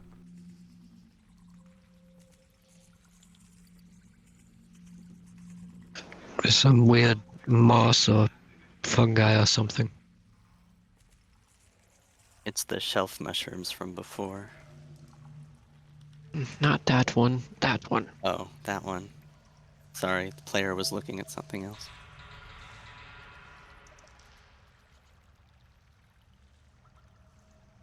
The oh, how did you describe it? The strange markings. Are they in like a written language? No, it looks more decorative in nature, and it seems to be octagonal in shape. Are they like? Are the symbols like depicting anything? Are they like? No, it's not Lithograph. exactly symbol. Imagine if somebody maybe like etched a perfect line in the ground, but in a shape. Okay. Are there walls? There are, yes. Okay. So from what you're seeing right now, right in front of you, see north 5, 10, 15, 20 feet, right there is a wall. You'll notice then two breaks in the wall where you're seeing past that. Oh, I see. These lines are what you were describing. Yes. Okay. Well, this doesn't appear to be ominous at all. There is a uniqueness, strange fungi sitting here on the ground. Ravinda, what do you know of the ancient cultures of this area? It depends on how far back you go. Some say that the floating cities of Netheril actually descended into the desert here, crashed, destroyed, lost to the ages and the sands. Is that something that should worry us? Should we have stumbled upon one of them? Yes.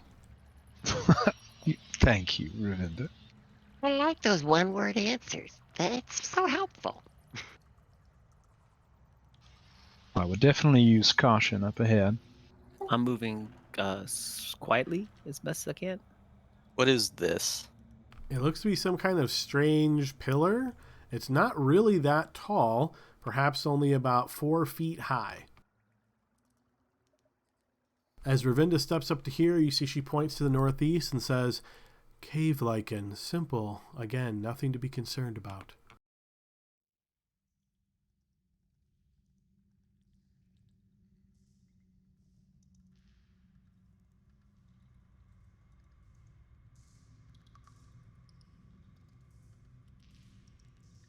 Let me see if it looks magical. Oh, never mind. What is in the middle there, Leroy? What is that you see? Looks like a pool of green water. Is it liquid, Adam? From where you're standing, that basin around it is kind of high, so you can't quite see real well inside of it. Oh, it's a raised, I guess you said basin. So Yep. how tall is it? It's about 4 feet high. Okay. And then when I look at this orange octagon thing, is it etched into the ground or is it met? I wouldn't know, but is it You can etched certainly into the ground? investigate it, see if you can figure anything else about it. Go ahead and throw me a blind check. Oops. Noob. Noob. Is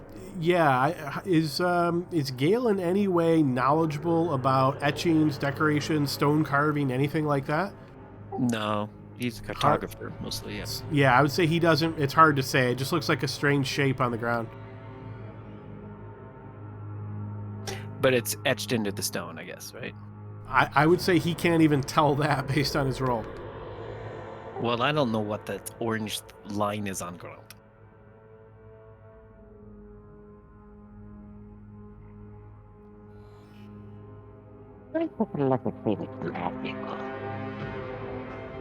So if you just said something, I only heard garbling.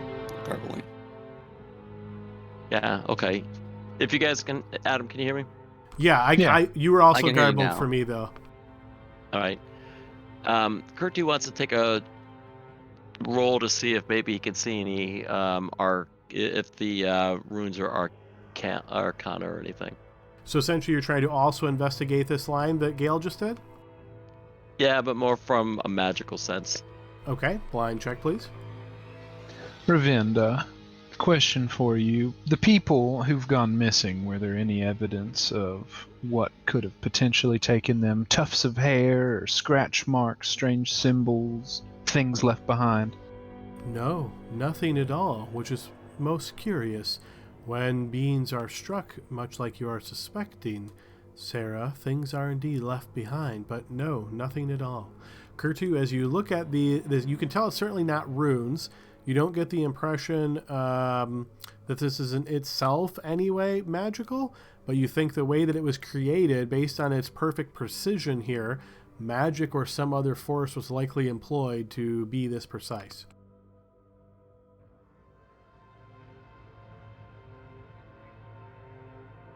You're like, this is like, some sort of a powerful magic spell. That's what I'm thinking. So do you suggest I just walk across it or just try to avoid it? Oh, not until I'm 30 feet or more away. We just walk around it. Why Okay, risk let's walk around Then this we'll thing. walk around. I think Leroy is going to this direction.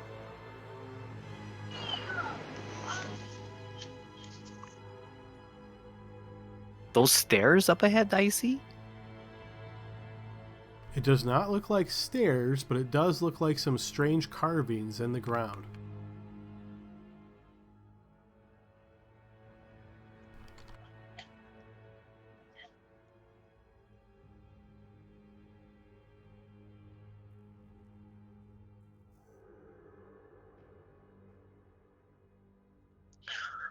There's more of those orange lines here. Adam, can I? Never mind. I'm gonna step back and say somebody else should probably look to see if there's any like traps, like pressure plates or anything. Not the most investigative person in the world. Sarah seems like she has a smart head on shoulders. Maybe can Sarah take a look? Can I look at the ground and see if anything is poking out? Of course I can. Well then, good. Sounds like a good plan. Come here and look and see if something's poking out. Thank you. Kurt, you hides behind the wall. You take a moment looking on the ground here, Sarah, seeing if you can find anything out of the ordinary. I would say all of this stone, this emerald green stone, certainly seems odd to you. You can't place it, what material it is, where it gets this color from, but you don't spot any oddities as far as pressure plates or anything like that. As far as I can see, and mind you, I don't have the best eyesight, but there's nothing that seems overtly dangerous other than the peculiar nature of the stone we're all walking on.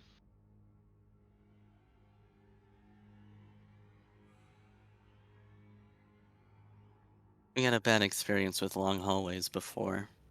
Maybe we take it cautiously anyway. I mean, we could We could send a scout ahead. If there's somebody dies, it's only one of us. Precisely. Whatever. Can you do me a favor and back up a bit with the light source? I work better in the darkness. You gotta say it more creepy than that, Spectre. I work better in the darkness. Ooh. Astonishing. Let's go scout. So I'm moving half speed at him, and I'm trying to be real perceptive, if you know what I mean. Looking for stuff that might seem out of the ordinary or otherwise might pose a danger to me. I'll reform our connection as she sneaks off just in case. Okay, blind 5 check miles. here, Spectre. Blind check. Okay, you move as quietly as you can to get to this intersection, and you peek in both ways, and you're somewhat surprised just based on the size of this place, I would say. But no, you don't spot anything. I mean, all of this is out of the ordinary, but you don't spot anything that you would classify as being immediately dangerous. Okay. Can you describe what I'm looking at? Like this stone or flowery thing to the left? So if you and- notice the one just to your west, it's about 15 feet. That looks similar to what you spotted in the previous room, about a 4-foot high pillar. What you're seeing all the way that way looks to be very similar, but much larger. So that Okay. one is more like 8 feet high, and it looks like it is just oversized version of whatever that other one is. Alrighty. So I will go this way first. In typical weeb fashion, we gotta go right to left. Hey, Sarah, where is she going? It looks like she ducked around to the right up there. Okay, can she say what she's seeing to you? Does you has the talk? She could, but she's been abnormally quiet even in her mind. That's like my mind. I would assume as much.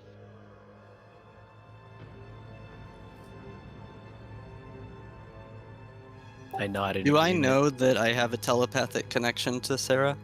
Yes. Okay. So then I will say in my head, is this like water or acid or moss or what's this? I don't know, Spectre. I can't see it. I'm Oh, that- asking the dungeon. That was master. perfect timing, though. 'Cause you said I said in my head, but all right. So yeah, so what you're seeing here, Spectre, is this looks to be like a flat area. This is a set of stairs that goes up in elevation. This is actually open air. So when you're looking over in this area, you can't see down. Obviously, we can't do 3D on the Yeah. maps really well, but this is actually significantly far down vertically. Okay. And this ahead of me is a pillar. It looks like Again? an oversized, even more oversized version of that same thing you spotted before. Okay, I don't want to go any farther than way then. And I will say in my head then,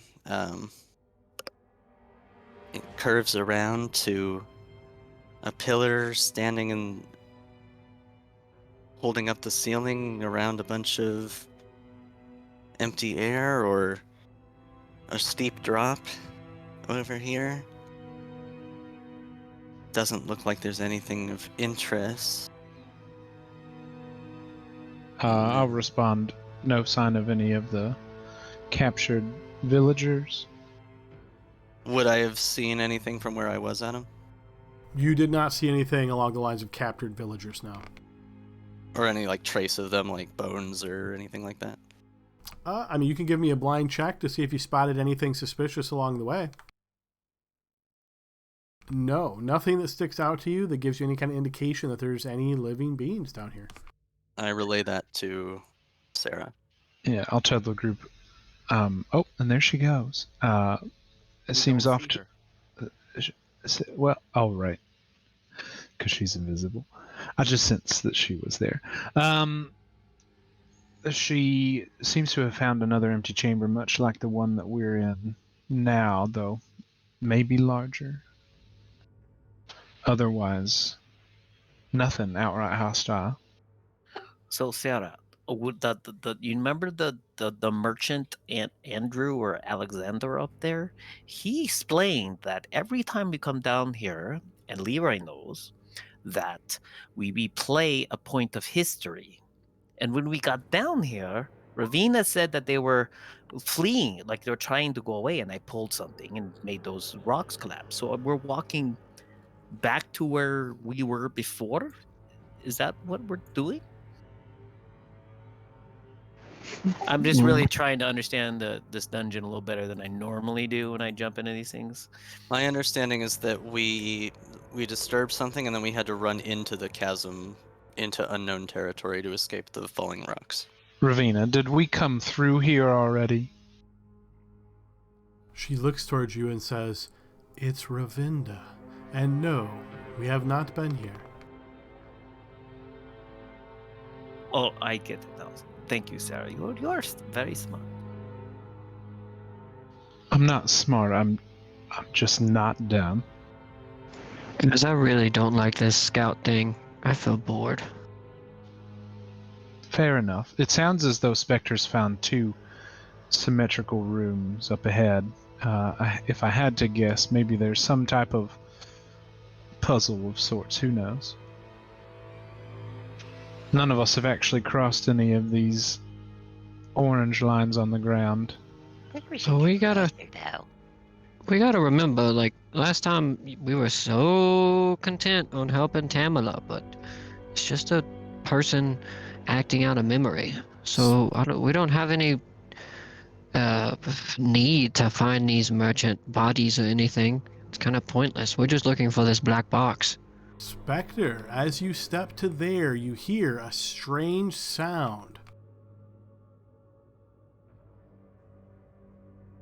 What kind of sound? Yeah, I know. That timing didn't work out very well, did it?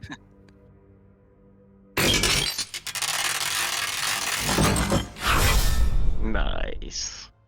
Can I use Liked my it. reaction to hero point this? You can, yes. Hopefully, were you guys able to see that blade? Nope. No. I but couldn't heard see. It was out. It was outside of our area. I Of could in my visible- mind. Yeah, it sounded brutal. Maybe we're zoomed in too I've much. or lost something. my character sheet somehow. There it is. That's what happens when you fail your saving throw. Your character sheet disappears. Well, It's like go I- ahead and roll a new one. Hero point. And deck save, you said? Yes. 26. All right, you hear the sound of this blade, and very quickly you react, ducking down as this blade suddenly emerges from the west wall, shoots out and slices straight to the north. You duck under it, and it goes over your head by just inches. Okay, where did it go in? So I was hoping you guys would be able to see this, but I'm guessing Oh, you there. can't. I see you, it. You can't. Okay. Okay, that's the exact motion that it makes. Did we hear that noise from where we are? You do. In fact, yeah, I'm so glad you reminded me of that because I put something in my note here about the sound. But because of the time that we're at in our session right now, why don't we go ahead and pause and take our 15-minute break, guys? I'll see everybody in a few minutes except for Spectre. Bye. See everybody in 15. I'm fine. Welcome, everybody, to the second half of the Bottomless Dungeon. The group is in the thick of it at the moment. So, Spectre, you've just stepped on something, maybe a pressure plate, hard to say exactly, and this blade suddenly races from the wall out, slashing mightily across this area. You are quick enough on your feet to be able to duck underneath its swinging blade and find yourself unscathed, but this sound does indeed make quite a bit of noise here and echo around the vicinity, and that is going to put us into initiative order. Rest of the team, you guys are able to hear this sound as well. You're not sure quite exactly what is happening at the moment, but you've definitely heard this sound. And you will know it's all ready to go when you hear the music change. Takes a little while to add 42 enemies all together, guys. Oh yeah, we'll give you plenty of time. Take your time.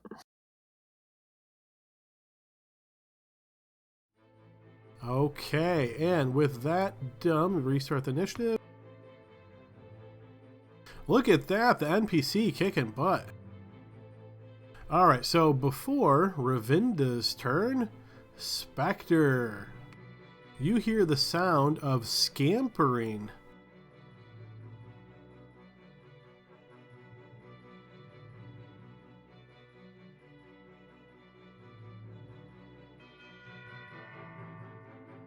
Sarah, are you back? Yes. Okay, cool. Okay, Spectre, you notice the strangest creature you have ever seen suddenly turns the corner. This looks to be some kind of little brain with legs protruding from it. You see it turns the corner and spins towards you, spotting you. Is the music real quiet for anybody else? I hear music at all. Yeah, I don't hear it at all. It's so I weird see because it's playing. on my end it's like really loud. So you might check your settings, make sure like whatever your mic's on or Yeah, your I hear it speakers. now. I have it cranked. Dun, dun, dun, dun, dun, dun, dun, dun. Yeah, so My I'm, volume Yeah, is 100. okay. Yeah, Let me do everything's all the two way up things for me. then. Let me do two things. Let me try this. I'm going to turn my master volume down, and then I'll turn this volume up. Is that better for everybody? Yes. Yeah, now I can hear it. Okay. All right, there we go. All right, minor technical thing. So you see that, and then you hear some more scampering.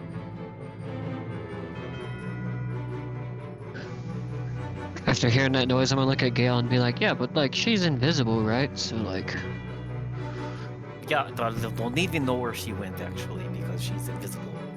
Where'd she go? yeah, I lost sight of her. Okay, Ravinda's turn. She will step up to here, look to see if she can see Spectre, and she can't. And she is going to adopt a Out defensive of turn. position. Can I telepathy out of turn? Sure, really quickly. Brain monsters incoming.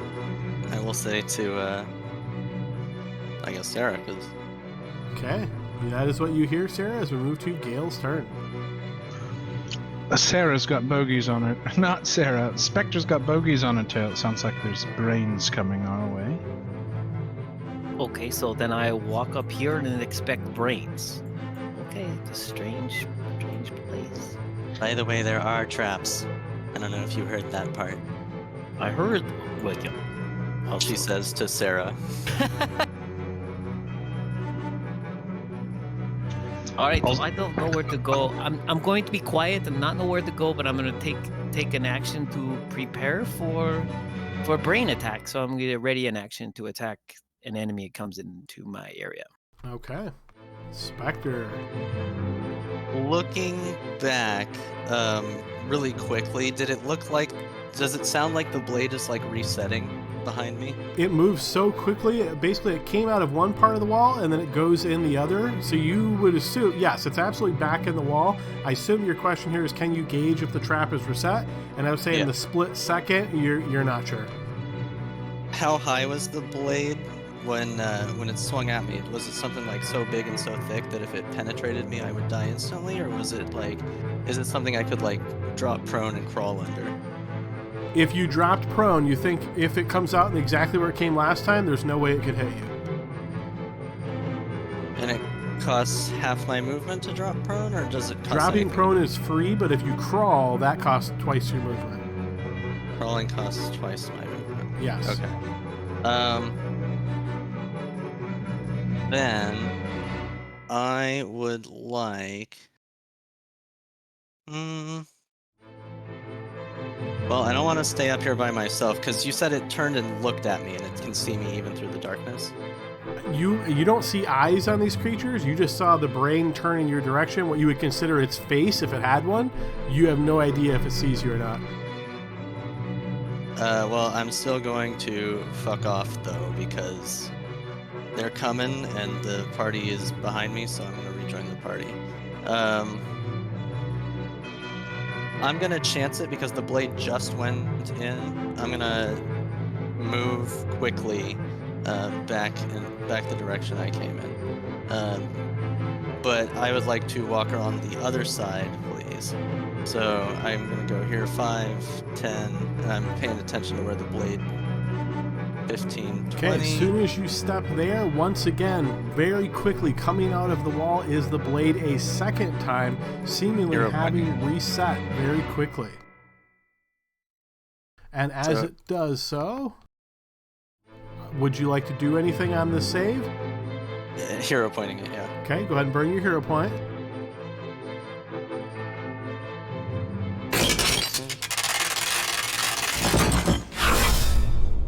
All right. That's cute. So 25. 25, once again, you evade it.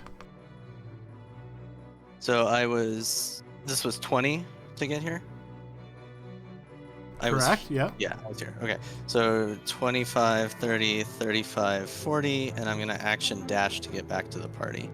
So 5, 10, 15, 20, 25, 30, 35, 40. Incoming. And I could see her now with my dim light, or no? No, you cannot see her. But I will just say that to Gale next to me. Okay, Kurtu's turn. Oh no, Spectre's in trouble. I'm fine. She says she's fine. I say that out loud. She says she's fine. She's always in trouble though, so it's not really much of a guess. All right, So I am going to ready in action. If I see any creature other than us, I'm going to shoot it with my firebolt. Okay. Leroy's turn. Alright, Leroy is gonna move forward and get to here. Don't see any little brains. He's going to adapt a kind of dodging look. No weapon in his hand though, he's got a free hand. And last but not least, Sarah. Do I have any frame of reference for what a brain that she has described might be? Based on doesn't it that all look super, like Gale? No. based on that super brief description, I would say no. Okay, I would also like to move forward just in case.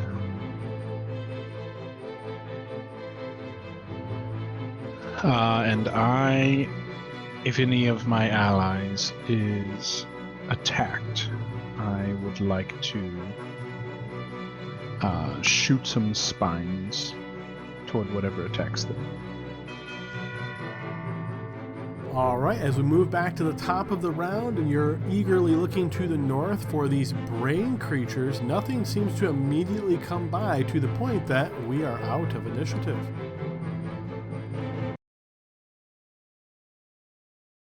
I don't think those things would hurt me in any way. They would not be able to devour my intellect. Yeah, there's not really much there to eat. They'll probably just ignore you. More importantly, Classic. we didn't hear what I'm assuming is whatever trap you sprung. Perhaps they know it's there and are smart enough not to run by it. There was a crashing noise. Was that How you? tall were they, Adam? Did they look like they could scoot under the blade no problem? Very easily. They were tiny in size. Okay. That's not it. They could fit right under it, but they might What? be guarding something up ahead. I'm assuming that sound we all heard was a trap you found.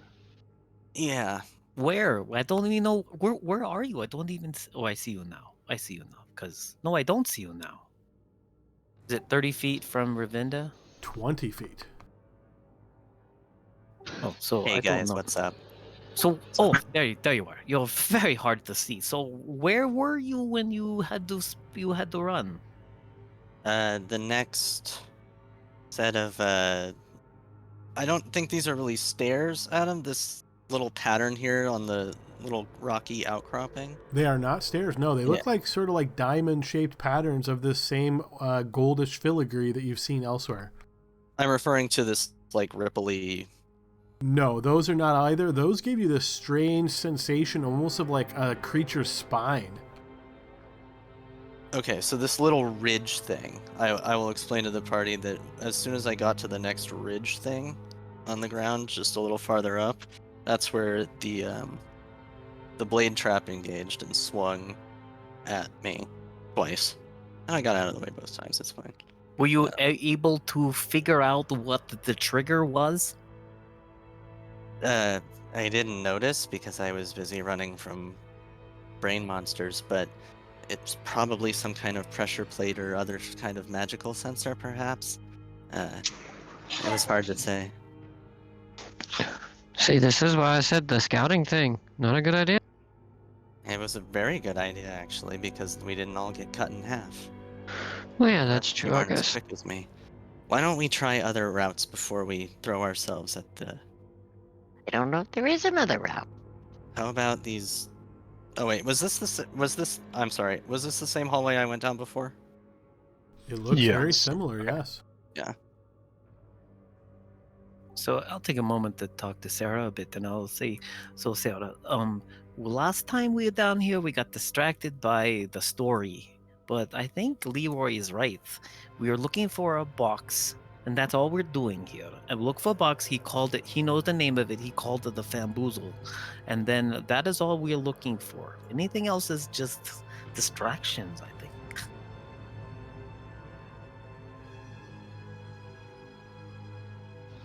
I think she just looks at him and nods her head, and based on the words that he just said, thinks that he's psychotic.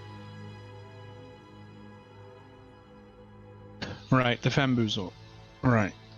And I'm very pleased that she understands me. Mm-hmm. So which way are we going, guys? This way? If we can disable the trap, then there at least seems to be creatures that might have taken these people. And I look back at Ravinda and say, because we care about them so much. She seems to ignore this direct look towards her. Can I, describe the creatures that I saw to her and see if she knows anything about them? I don't think I would, so I'm not gonna roll for it, but...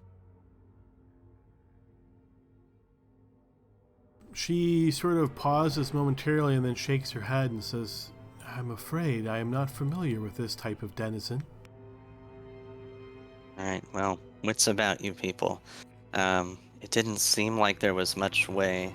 I guess I didn't cross the, narrow bridge over the chasms to the left or right, but it didn't look like there was anything beyond the large pillars. We can try to check it out if you'd prefer. Otherwise, we're going through those things. Did there seem to be another way outside after the brain monsters? Is there a reason to attack them if you didn't see kind of outright that box Well, the that Gail hallway mentioned? the hallway kept going past my dark vision, and they came out of side hallways ahead of me, so... Right, so it could theoretically be down there. So I don't think you put a trap on someplace that's not important. But I'm not a smart man. Well, that was pretty smart, Gail. Huh. Getting better at this smart stuff. We go straight then. We don't go right or left. We decide to go straight. Yeah, why This not? is I where mean, the trap engaged, by the way, if you can see that.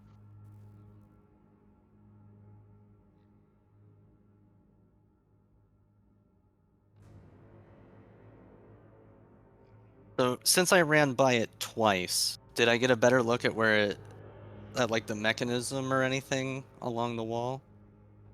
Do you think? Yeah, I would say so. Yeah, you're pretty sure the blade comes out from here and then swings to the north. All right.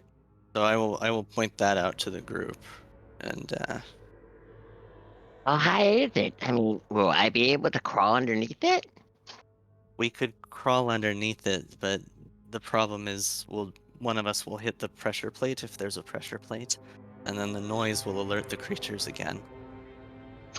You see Sarah kind of rummage through her pack, and she picks out one of her pieces of chalk.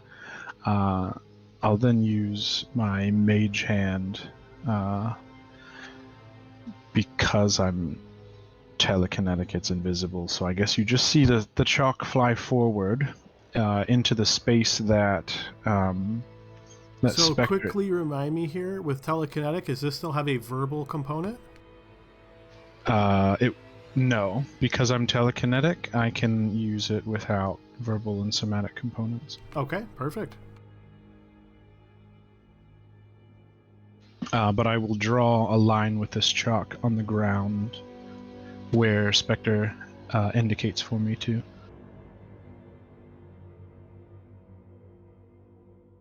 Spectre, where would you like to indicate for this chalk drawing to be? To indicate where the blade came out, and then if he wants to do another marking where it retracted into the wall. Okay, fair enough. So it seems like it comes out right here, and then it comes back into the wall here-ish.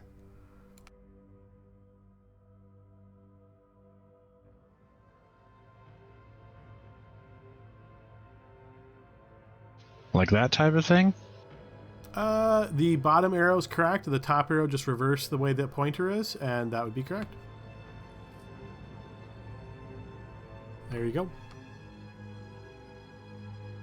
We should try to inspect it, see if there's any way to disable it from this side. If the sound... I'm whispering this to the people nearby me. If the sound rang out that loud, that's what attracts the creature's attention. Well, we could... You said that they're too small. They wouldn't be hit by this mechanism were they to run through here. Correct. And where did you see the creatures? They came out of these hallways to the left and right. Or rather, I guess it was... I think this is just another one of these little diamond things. They came out a little farther ahead. There's a So perpendicular they're waiting hallway. for somebody to get chopped up and then they want to eat the bodies. I get it. I don't blame them. It is a very efficient means.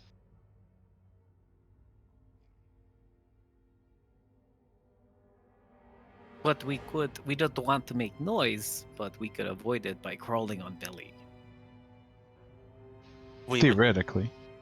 We would still trigger the trap. It seemed like when I walked over it, that's what engaged the mechanism. So what if we just jump over it? I vote Ravinda goes first. Well, I'll go first. No, Leroy. Your bravery isn't contagious, and I will latch on to your fervor, as they say. But maybe some smart people, I think maybe Sarah's smart, Spectre, she's smart, and Not mechanically. But that's okay. So then maybe Sarah look, because Kurt too can look, and just find maybe what triggers it, a lever or a pressure plate. Someone must take a careful look.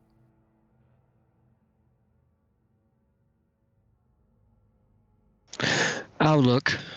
Not good at it, but I don't want to sit around and wait no more. Let's go. And then he's gonna get on like his hands and knees and start like squinting, seeing if he can see any kind of pressure plate. Okay, go ahead and throw me a blind check. And feel free to move as you're looking here, slowly looking for any pressure plates. Right. Feel free to walk into the area of my trap and... Yeah. Well, he's on his hands and knees, so he's crawling forward and he's trying to keep his head down, but he's gonna look for the plate. He's gonna move there. And let's see, he's gonna move this way. Let's move forward one. Keep going. Let's try again. Okay, right as you get there and you're starting to spot something you suspect to be a pressure plate, we are going to enter initiative.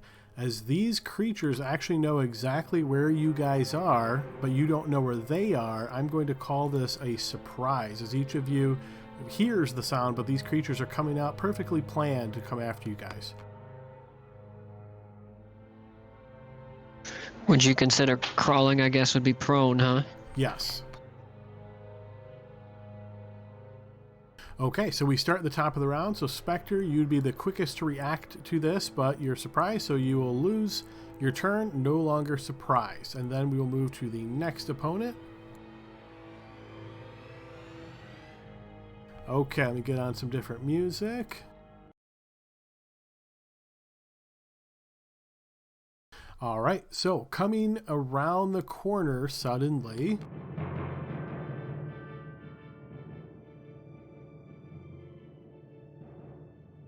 is this creature that, very much like Spectre described, is a brain with little legs. As it rushes forward to here, getting fairly close to you now, Leroy, as you're currently prone, you notice it sort of haunches on its back and aims forward, and I will need you to give me an intelligence saving throw. Not very strong for Leroy. Here we go. Okay, 13. Failing this saving throw, you will take 7 psychic damage, and that is it. Did you add his +2 aura? Yep, 13 is what he mentioned, yep. Oh god. Okay, That's so high. Ravinda stays back here as we move to Sarah, who would be surprised. Move to Kurtu, who is surprised. After Kurtu is the other creatures.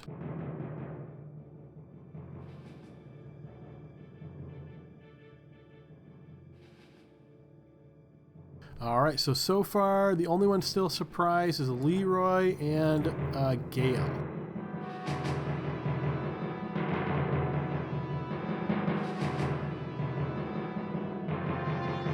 This one will rush up to here, and very similarly, you see it sort of haunch back, Leroy, as it throws its mind forward towards you, and I will need another intelligence save. Yeesh. No! That's a 10. Not any good. Okay, once again, failing this save.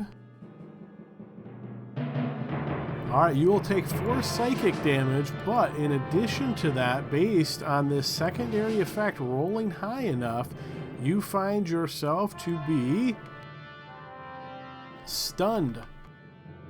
Not good.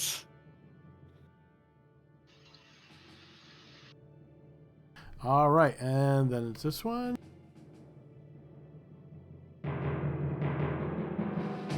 We'll rush up to here.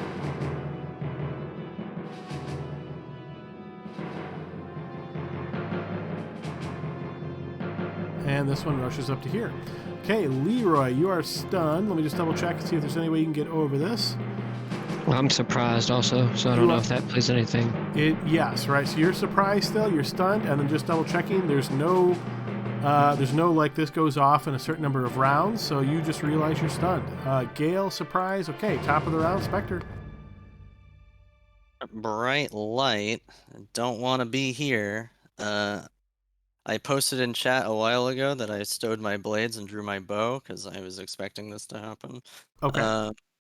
So I'm gonna see.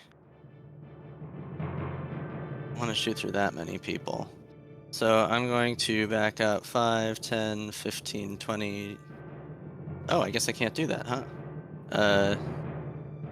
Hang on. I thought Superior Dark Vision gave me 120 feet. Do you have Superior Dark Vision?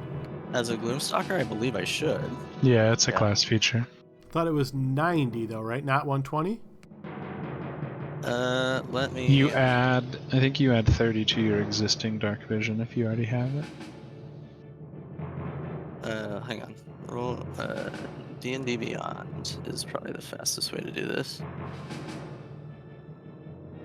Gloomstalker... Oh, no, it's not Superior Dark Vision. I did not remember that correctly. Okay, then in that case... So it's just the base 60 for you then? Yeah. Okay, so that's what we have you set at currently. Yeah. So that was stupid. So I'm gonna come back, and now I can see them again. I don't want to dash or anything, so I'm going to. Leroy is prone, so can I aim at the one that's right next to him? You can, Without- but even though he's prone, because these creatures are tiny, that would still count as cover. Okay, what about this one? Can I That thread one the would have needle? no cover. Alright, so I'm gonna take my. Because I was surprised the first round, does that take up my Dread Ambush return, or is this my first turn in combat? No, this is your second turn. Okay, so then I only get 2 shots here. So I'm gonna make those at him. Longbow 1, longbow 2. And you're currently not blessed, right? Right, that would be gone. Okay, so the So- first one will miss, the second one will connect. Okay, and these are just regular arrows? Yes, sir. Okay, so you are going to recognize that these creatures are resistant to your attack. Of course they are. That is me done. I can't go anywhere else, so. Okay, this one's turn. You're going to notice that it scampers up, and as it passes this area right here, you're going to notice once again this blade slips out through the wall, flashes up above everybody as there's nobody there that can get hit by it, and then it flashes one more time as it crosses the second white arrow, and then it gets here next to you, Sarah. And as it does, it's first going to try to hit you with its claws, so I will need a defense roll. All right, you easily evade this, and then you notice it focuses as it tries to lash out at you psychically, and I will need an intelligence saving throw.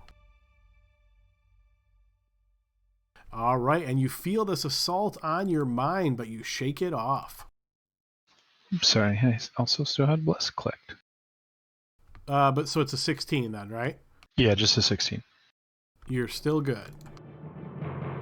Okay, let's see.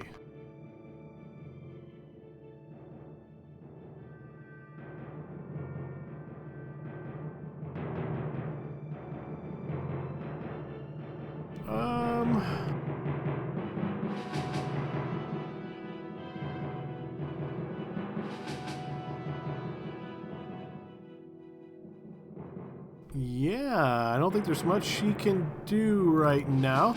So she can't really see a ton either, so she is simply going to conjure a bonfire up below the one just north of Sarah.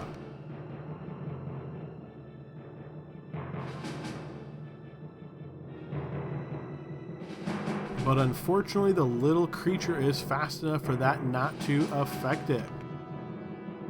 Okay, next up is Sarah.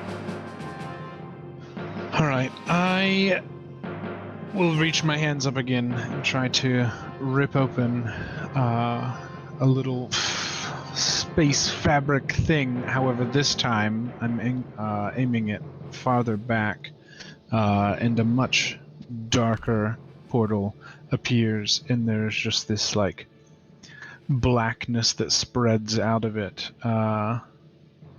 I'm going to center it here so that it comes 20 feet so that we can only see Leroy on our end, but I will be making Hunger of Hadar down there.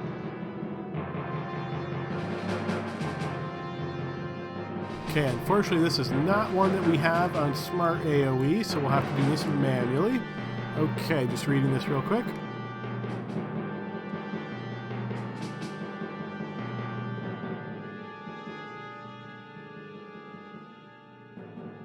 Okay, so any creature that starts its turn, so no immediate effect, except there's no light in that vicinity. So 20-foot radius will be a bit bigger than that. Let's go ahead and just for the visual, I'll get a...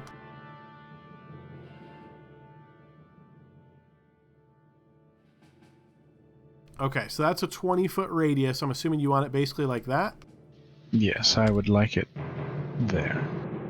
Okay, so you can see that spot to target it. So, okay, that area of effect shoots up there. Okay, and that area is now under the effects of Hunger of Hadar. So that is your action. You are concentrating. Anything else on your turn? I would like to lash out psychically back at this thing, and I We'll just kind of squeak at it, I guess. There is like this that comes out of me as I yell at it in deep speech. Basically saying, try again, fucker. But I will use the second part of telekinetic to try and push it back 5 feet. Okay, spell effect roll, please. So it's a DC 16 strength save.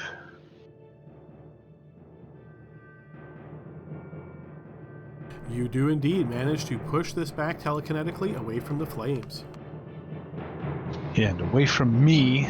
Sorry, Ravinda, your spells aren't useful. I'll just kind of come up. Is there enough room to duck into here without having to squeeze? I would say as long as you're willing to spend the extra 5 feet to move through Spectre, sure. Alright, I'll do it. Okay, we move to Kurtu's turn. I'm going to hero point this one because I want to. And what is it that you're doing, Kurtu? Going to wish that rolled higher first of all, but I'm going to firebolt this thing. Wait a Is second. this thing the one that's Wait a closest to you? second. 1, 2, 3. You know what I'm going to do? I'm going to chance it at him.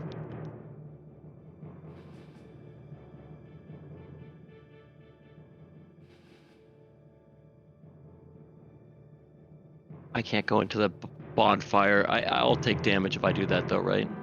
It certainly looks hot.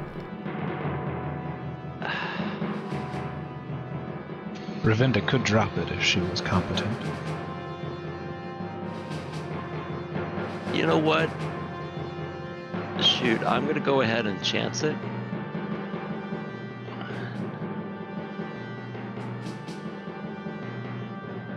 You can use your words between actions to tell her to drop it. Yeah, I don't know if she could take a... I'm going to say drop the flame. Okay, she will do so. And I'm going to cast...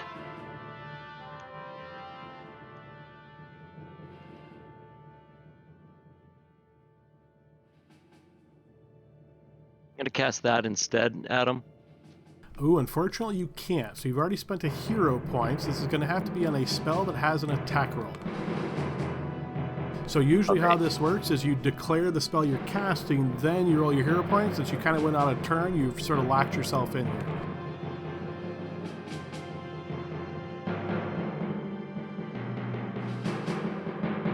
All right. Well, so knowing that, Not then apply to would my Yeah, to his spell roll? No. So hero No, points, just no. double checking our house rules here real quick. So it's add a bonus to any one d20 roll. So it has to be something that involves the d20 roll. So this would be like an attack roll, a reaction on but your turn save, a skill check. So Okay. we don't count the spell effect rolls as d20 rolls? I don't think we've ever considered a spell effect roll, to be honest. I don't think anyone's ever asked that. So no, I would say we don't have that now. We can certainly discuss that in between sessions. I think we've asked it before about saving throws and using on the inverse, right? Like if I'm throwing a saving throw, I can use my Yes, that's number reaction. 6. Yeah, exactly. But the other way, I don't think we're able to do that.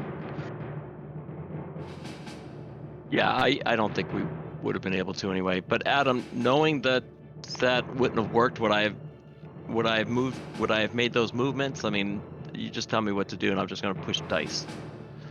I'm fine if you're taking, because I assumed you were stepping up to cast some spell that had an attack roll. So if you were under a different understanding, I'm fine with you taking your movement back. Yeah, I was just, it was after the fact, to be honest with you. I was like, oh, wait a second, they're within, 30 feet kind of thing, right? So it was kind of an after. Yeah, so that 10 feet of movement hasn't gained you anything else visually that you wouldn't have had to make a decision. So yeah, I'm fine with that.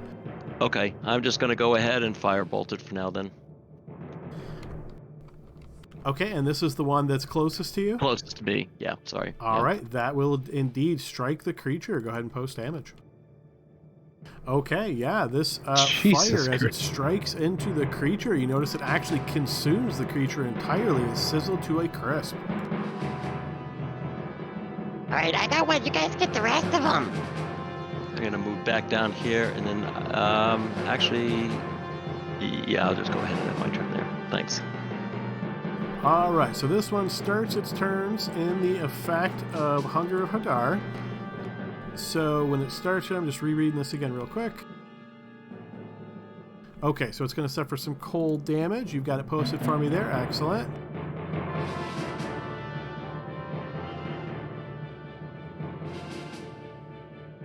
Okay, and it's difficult terrain, so it's going to have to spend 20, 25 to get there. And once it gets to here,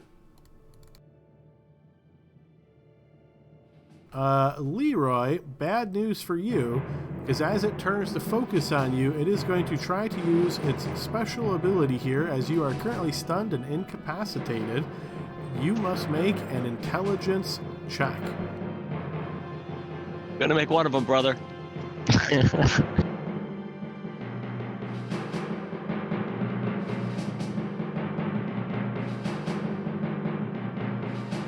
Okay, so you guys are going to notice as this creature on the ground here essentially vanishes and is not seen any longer.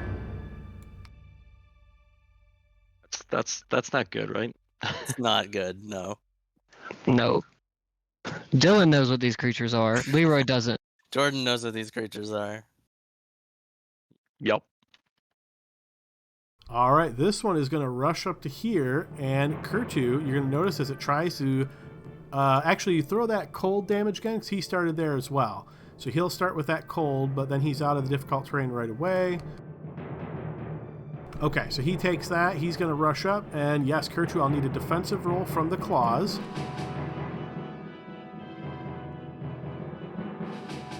Okay, these claws do indeed manage to hit you, and you're going to take 6 points of slashing damage. Then I will need an intelligence saving throw. But my highest one, I'm good.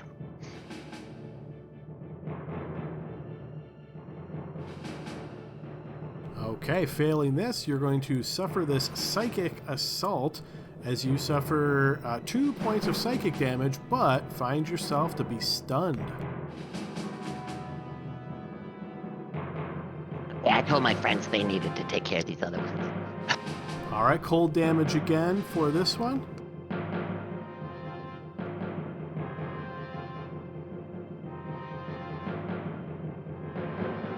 Okay, this one will rush up to here, and Spectre, intelligence saving throw. Hero point this one too.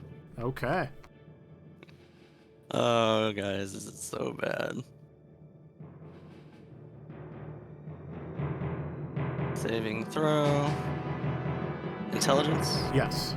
I would like to use my inspiration. Oh, man. Fair enough. Good choice, reroll. Okay, a little with better. the Way hero better. point, you will succeed, and there's no effect to you. Okay, on Leroy's turn, you're going to notice that Leroy is going to crawl 10, 20, 30 to here. Then he will use a dash, stand up using half of his movement, and then move 5, 10, 15. Gale, your turn. Leroy looks like he's better. Kill the brains. Let's end this quickly. Fine, I will step here, and the first one above me, I am going to try to. Well, first thing I'm gonna do is this. I'm gonna attack, so I'm gonna do hero point. And who are you attacking? The one to my north right now. Okay. I'm going to try to trip it, please. Well, I think you got to make your attack first, right? Yeah. There So it is. that one will miss.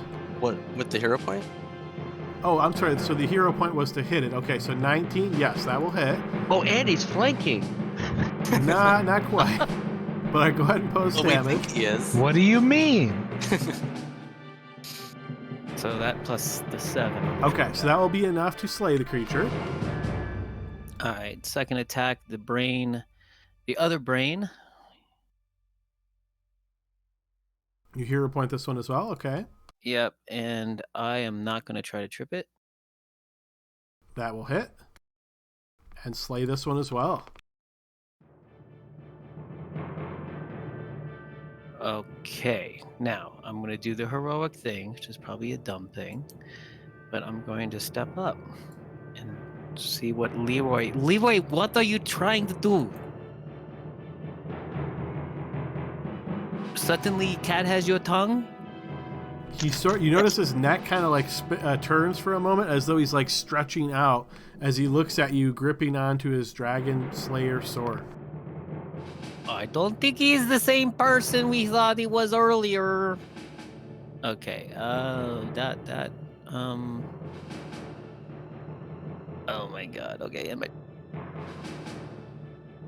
Okay, top of the round, Spectre. Is there any way I can like make an insight check to see if I can discern quote unquote Leroy's intentions? If you're willing to use your action, sure. Yeah, I mean I would. Okay, blind check, please. I don't think she knows this thing. Blind check, my bad. Did you have your token selected for that? I got the... Hang on. I think Roll20 is lagging for me. Yeah, everything's frozen. I'm gonna reset. All right. Refresh. So I see on my end it says it's probably fine, so... Yeah, so that text But I is just didn't- part of an emote, and then if the script doesn't work, usually that just means the target's not selected. Me try again. I don't know where we are. There we are. Okay, now let's try that again. Yeah, there we go. That time it worked. So insight, he looks just like Leroy, stony-skinned face. You don't notice anything too much. I mean, mercenary for hire. You don't know this guy too well. I mean, who knows? Who knows? So, I guess I don't really like being in the light, but I don't want to go forward because there might be more stuff. So I'm just gonna pop around here and say, "So what now?" It looks like we got him. That's all I got. She doesn't suspect a thing.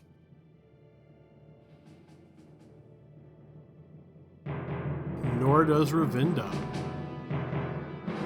Well, Sarah. Kurtu doesn't seem very well.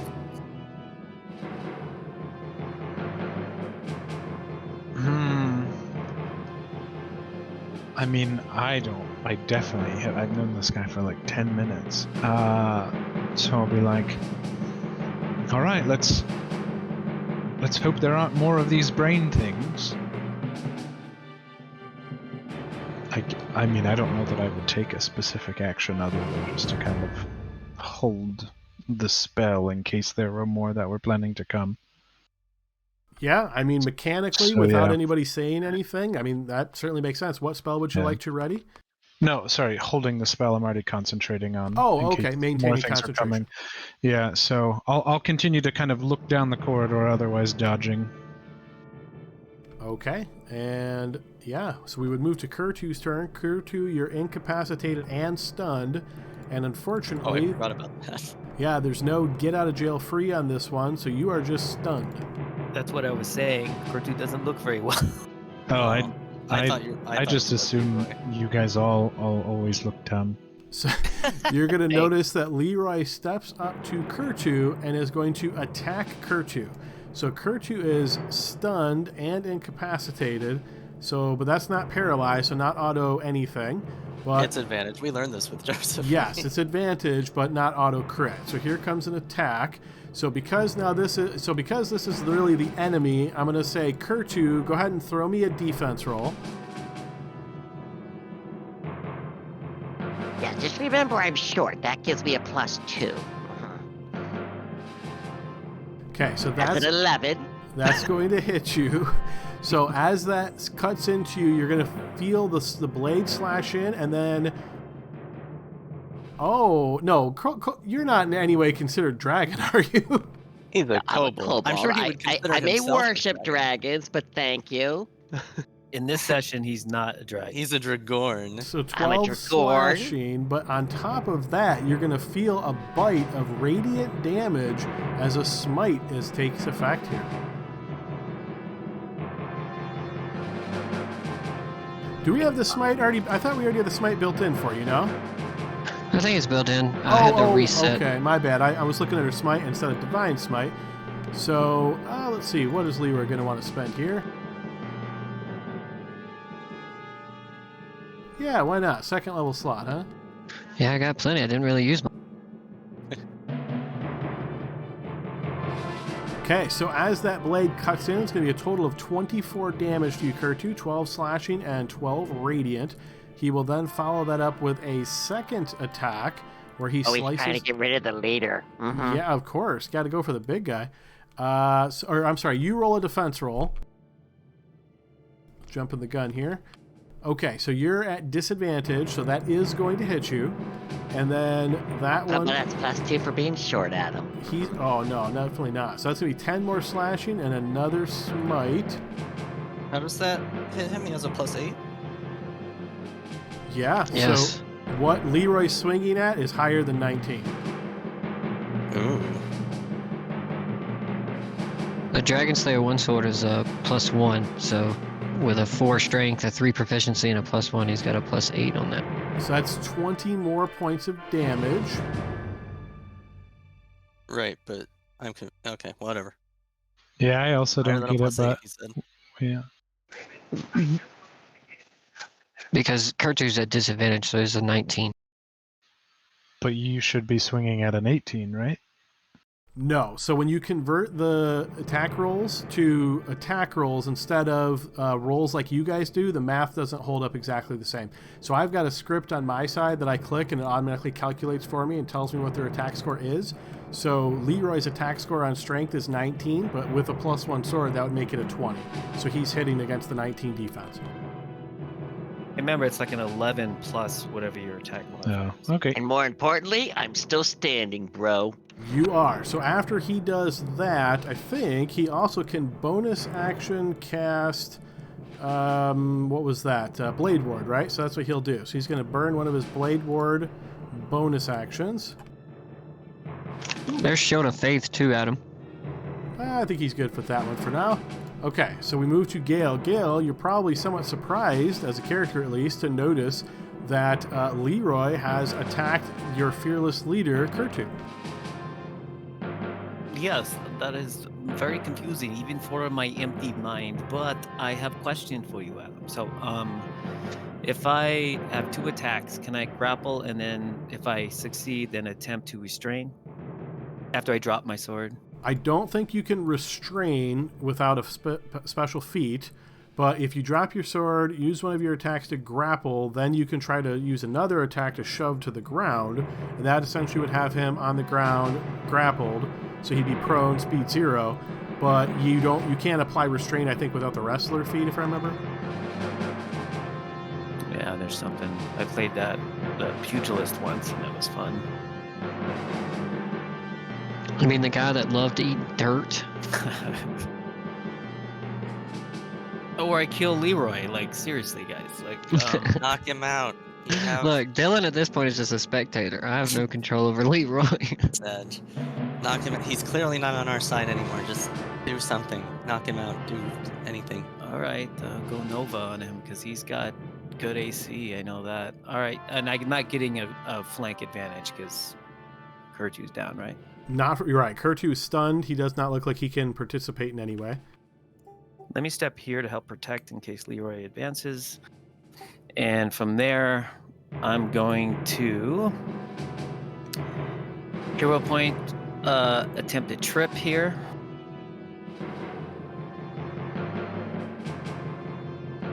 On Leroy. Okay, yes, that will hit. Okay, so Leroy is wounded by that, but then we give him 3 back for... Oh, no, that's all magical damage because of your blade, so that cuts through that. Then we're going to apply the trip damage. Okay, and then go ahead and you make a strength or dexterity check for your trip. I think it's strength or dex you get to choose as a Bladder Master. Yeah, I just hit the strength or I hit the strength saving throw.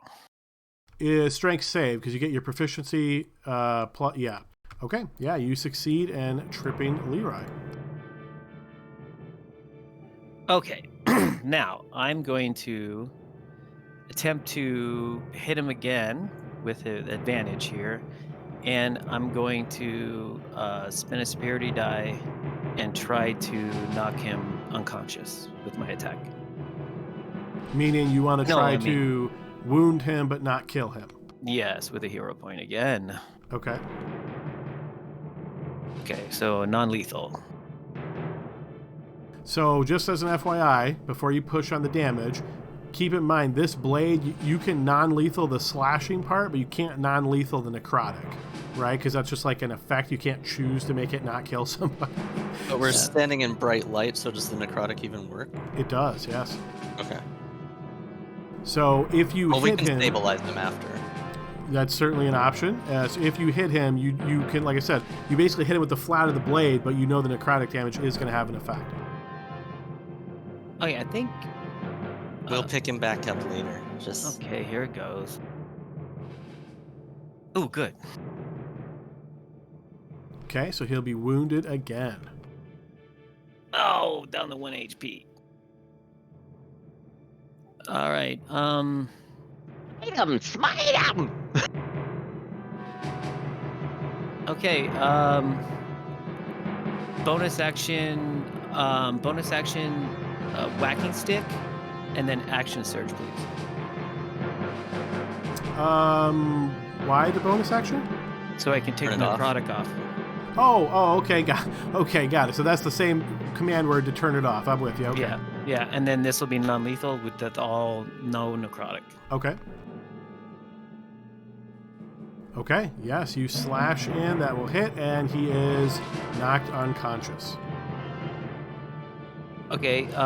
The second part of my action surge for my attack, I'm going to grapple him. Okay. Oh wait, no, I have a sword in my hand. Never mind. I can't do that. I'm gonna, I guess, waste an action. He's out now, so then what? Oh, I'm going to kick Kurtu as hard as I can as my second attack. he's turning on us too. No, he's unconscious. He needs to be woken up. Yeah, I know. Everything's an enemy. I don't know, Adam. What do you think about that for my second attack? Say one more time what it is. I was just double checking the wording of an ability here. Okay, cool. I wanted to kick or use my second attack of my action surge to unstun Kurtu in some way. I don't know. And you're thinking Better if you just take like no wake. slap him across the face, he might get unstunned? I'm going to kick him across the face because he's Okay. on the ground. Ninja kick. Even- Okay. So he's not Take actually away on the words ground. as hard as I can. Take away those words, please. So rolling damage. He's kind of just standing there in like a daze. With my Imagine this cleats like on. swaying back and forth. So you're wanting to Oh. kick him? I'm going to slap him on the face and say, "Wake up!" Okay, so I would say this is not a damaging type of thing, right? You're not trying to inflict damage. Yeah. Okay, so you Correct. slap him across the face, and his head sort of rings up, but he does not seem to react in any way. Yeah, those two sword blasts didn't wake me up, so. So then, oh, guys, someone help me. Someone smarter than me. Okay, Spectre. Well, that hitting him was my idea. Was gonna be my idea. So if that didn't work, I got nothing. We said Leroy's unconscious. Leroy is on the ground. Yes, he just got hit hard with the flat of a blade. I'm gonna move up through Kurtu here, and I'm gonna take Leroy's sword away from him. Okay. Because, are we still in combat order? Or is- If there's anything specific you want to do, I guess we could. No one's in active danger right at the moment. I think we can go ahead and add him. I would like to tie him up with whatever rope we have on us. I'm sure at least one of us has some. I'm pretty sure I do. Yeah, I have a rope on my pack if you want it. Are you particularly good at strength tying up rope? It doesn't need to be strength. Oh, then that's good. Then go ahead. I'll just step away. Don't be sure to do the dangle knot. I I'm gonna try to bind his arms and legs and stuff, and make it so that when and if he wakes up, if he's still not himself, then he at least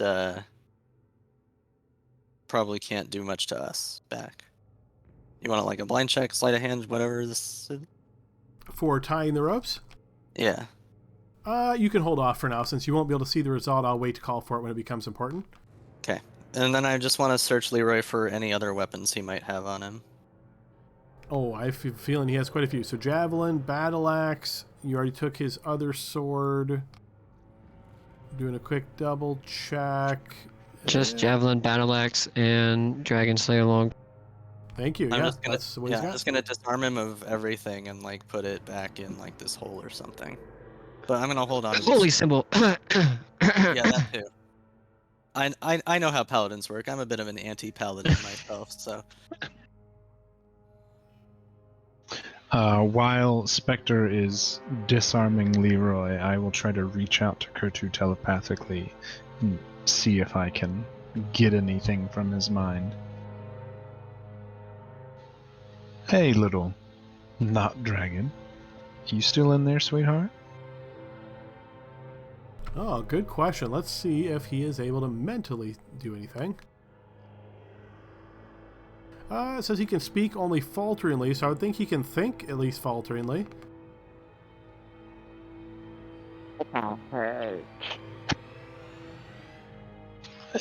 I'm sorry. Psychically, even you kind of grumbled yourself there. Are you Don't let anybody kick me, please.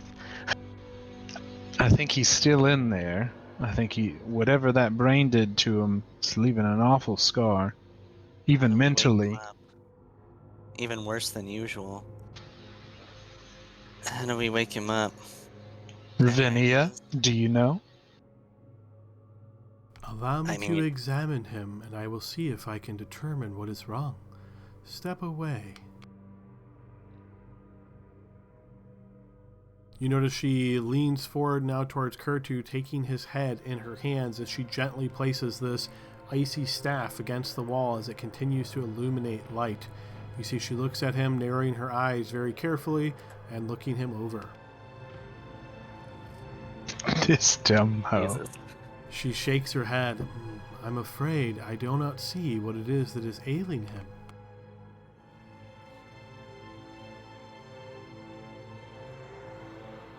Well, regardless, we can't push forward without at least one of Leader. these two. Maybe it wears off in time? Hard to say. I've never dealt with any of these things before. I think maybe we take them back nearby that cave in, so at least we know something's not going to come up behind us. That's a What good do we do idea. about Leroy? I will take Leroy, I'll grab him and drag his useless, unconscious body behind me. You All take right. the little ones. Thanks for the gentle care of my character, guys. Not your character anymore. Yeah. All right, my reality warp back there disappears. Well, unfortunately, I think I'm the strongest one left, so if Gail's got Leroy, so I'll pick up Kurtu. Not really liking this, but... Is he, like, drooling on me? Maybe a little bit. Ugh. Spectre's not happy.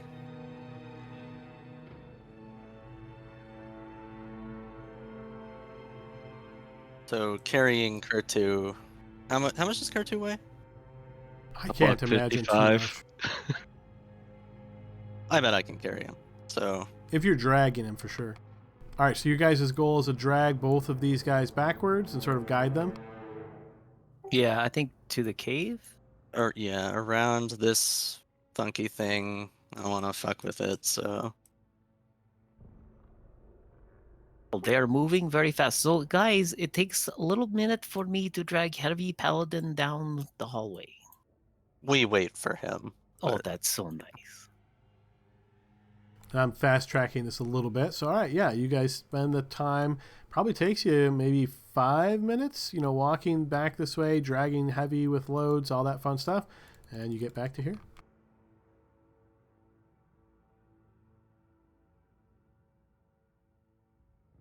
I telepathically say, "Where are you going?" Back to the cave-in, sweetheart. Oh, is that what we were doing? This room is defensible. Those other ones, we don't know if things can crawl through the walls. Okay, I guess we're going to the very beginning then, Adam. So this one over here. It's All like right. 50 feet away. Well, it's so far though. Dragging this kobold. I don't want to be here. Spend another couple minutes getting yourself all the way back here. And I'll just recommend we keep Leroy separate from the injured kobold that he just tried to splat onto the ground. Okay, where would you like him to be? Let's put him in this corner over here.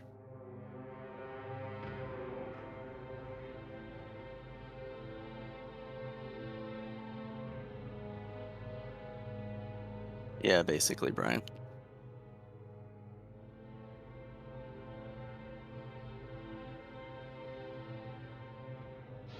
Ravinda, is there any of these mushrooms have any medicinal properties you might be able to use to help out our friend here? Possibly, but in order for that to work, we would need to know what it is that is ailing him. Do you know? Well, he looks dazed and confused and unresponsive. Can I like try to make a medicine check maybe? After Are having, you proficient in medicine? I don't think so. So I would say, what you've observed here is Oh. probably as far as you're going to get. I'm proficient in medicine. I had training in the military. Then you could make a blind check. Well, maybe Gale can do something smart.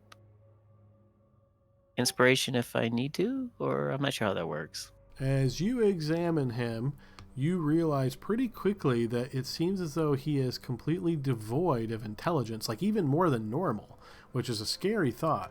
Because yes, you see no light up in the lighthouse there. As you kind of do the snap your fingers in front of his eyes, try to get his eyes to follow your finger, there's just nothing there. It seems as though his intellect has been completely depleted. It's So as how is if that different from normal? it's as if his intellect has been devoured by something. Well, how do you get somebody's intellect back?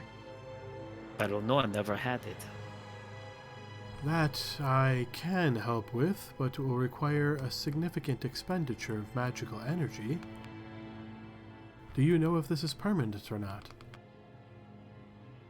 I would. Well, we smacked him around. We dragged him around. We've yelled at him. We've psychologically tried to talk to him. I don't know how long this will last.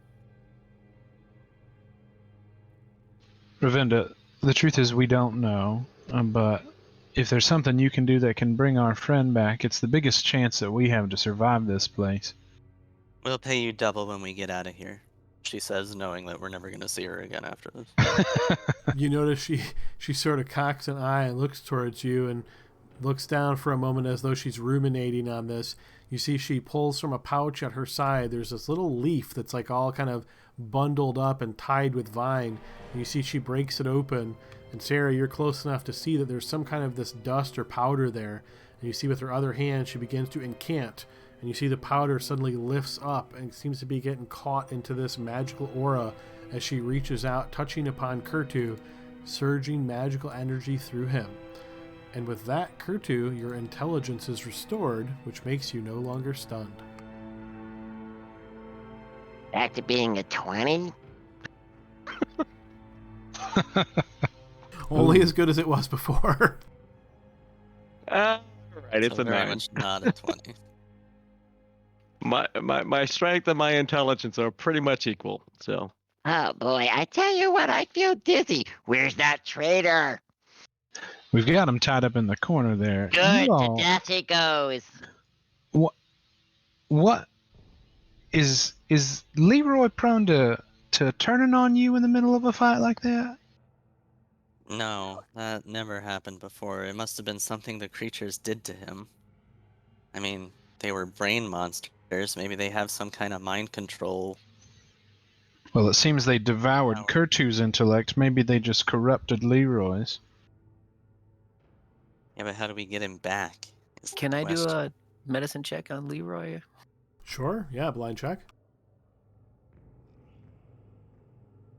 And I don't know. Can we do? Well, what's the inspiration rule on the blind check? I keep forgetting. If you want to spend it just to give yourself advantage, you can certainly do that. If you want to say I'm going to spend my inspiration if I fail the check, you can do that as well. And then I'll look, and if you rolled bad, I'll just take the other one, burn your inspiration. Okay. If I fail, I'll burn my inspiration. Okay. You fail. You burn your inspiration. All you can tell through this is that he is incapacitated. So, or not. I'm sorry, unconscious. Okay. I have no more insight into this. I will do the same thing. Try to form a telepathic bond with Leroy. I would say, being that he's unconscious, you don't get any kind of connection with him.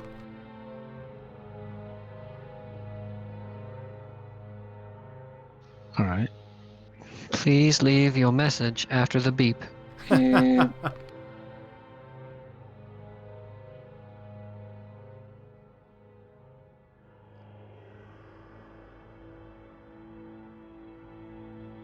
Or maybe we should just rest here and give him time. Maybe he'll wake up like I did.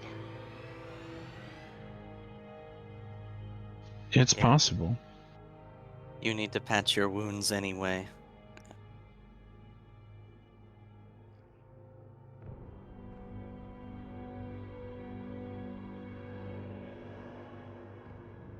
Okay, so it sounds like you guys want to spend some time here.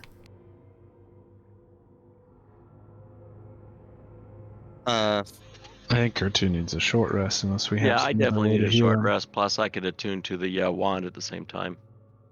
Okay, so you spend an hour here trying to catch your breath, relax, rest, bind wounds, that sort of thing. And hang on one sec. Before you say anything, can I try to make the magic sword that Gale gave me my dedicated weapon? Is that like an attunement, or what's the effect of that? I believe we said it. Oh no, it's a monk class feature. Hang on, I think it works on a short rest though. Wait, hang on. No, I don't want to spend the short rest. Never mind. I changed my mind. I'm still okay.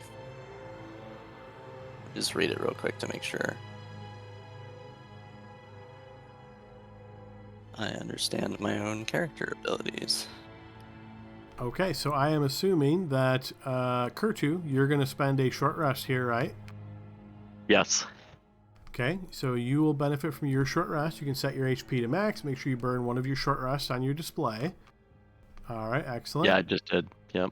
Perfect. Okay, and then is anybody else wanting to spend a short rest?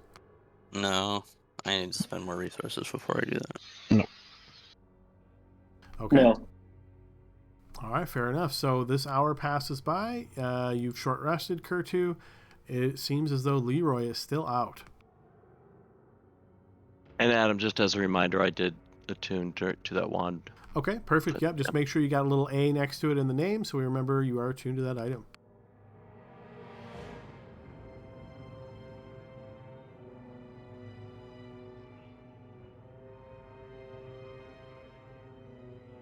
All right. Well, do we wait around until he wakes up, or just drag his corpse along as we try to figure out what to do here? I think we need to resolve this as quickly as possible. Does anybody have any way to wake him up then? I can use magic to give him one hit point back, wake him up a little bit, but That's a strange way to put it, but yeah. but sure. Better now than waiting around to find out nothing would be different anyway. I have one more of those blood things. I can't imagine that's lasted all the way till now. It only lasts 24 hours, so We we waited 2 days outside.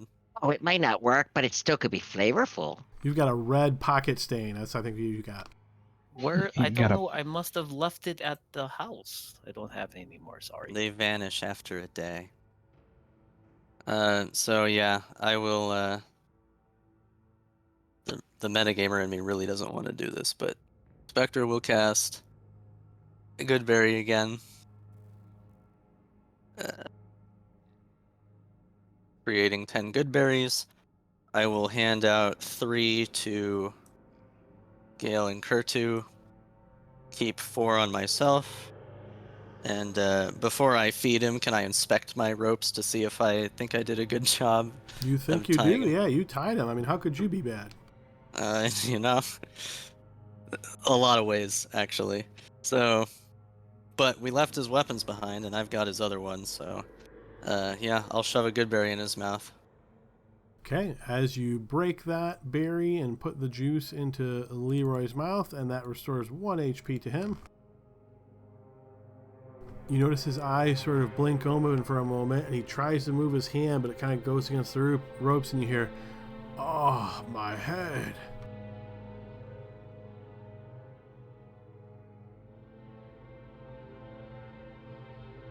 You okay? You almost killed me.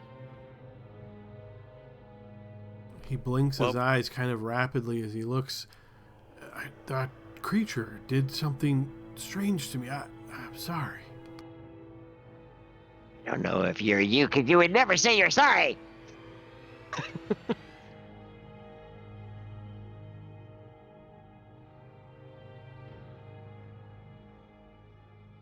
What do you guys think? Theme on the up and up? Hold on a second. Let's ask him some questions that the creature wouldn't know.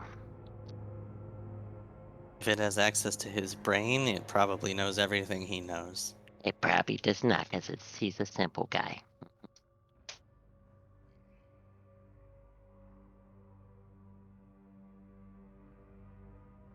Maybe ask him what it is we're looking for. Yes, where is the black box? How would I know where the black... I've come here looking for the black box with you all.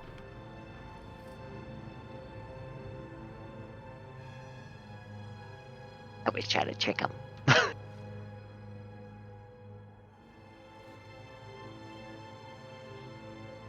Look, you guys have known him longer than me. Does he seem like himself?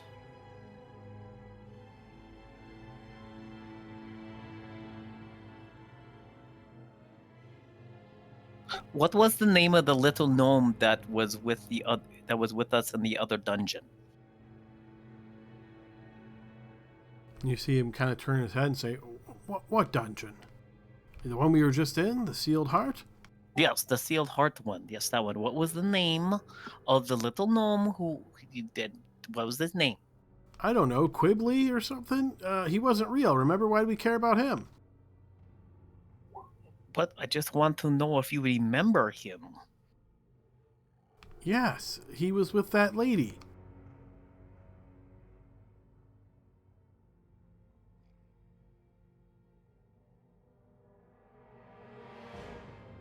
Well, I guess he remembers stuff. It doesn't. You guys are such idiots.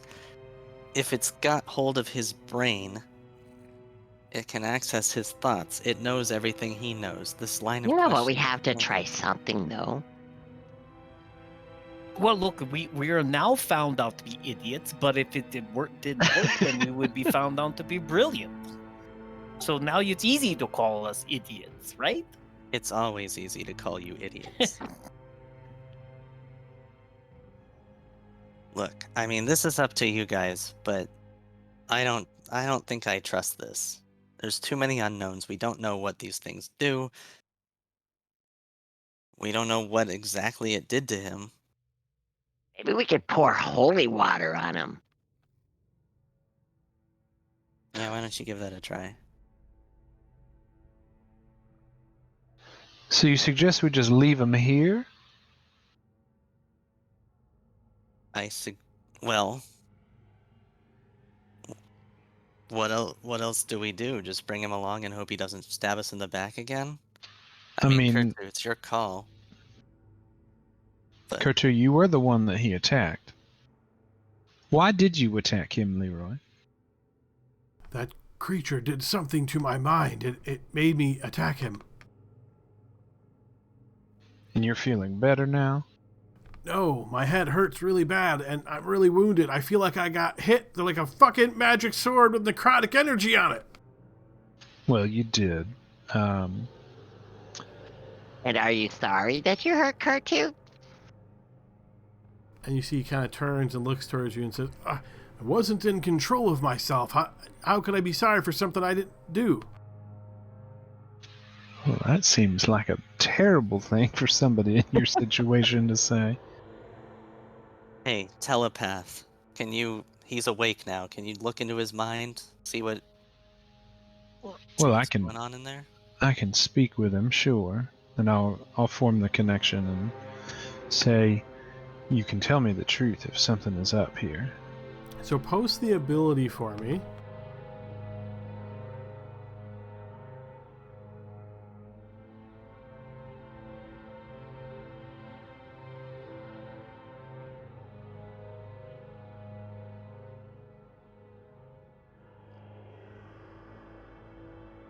Okay, you attempt to form a telepathic connection with Leroy, but it fails.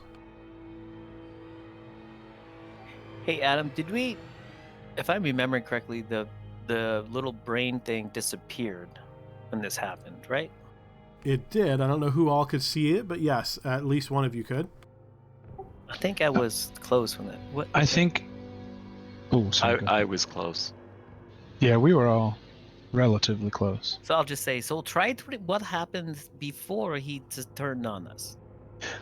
I think one by one, I'll form connections with everyone and say, Leroy's no longer with us. I tried to form a connection and it failed. Oh. Whatever is puppeting his body is either back where we saw it disappear, or it's inside somewhere. And I'll say back telepathically, so we're saying this so that Leroy doesn't hear us out loud, right? Correct. Don't use your mouth, Gale. It's gonna alert him to the fact that we know the jig is up. Okay, so telepathically Gale says, oh, this is okay, got it. So, what's the plan now? I think as long as Leroy's body is being puppeted, it's a threat to us. We should make it so that his body can no longer threaten us.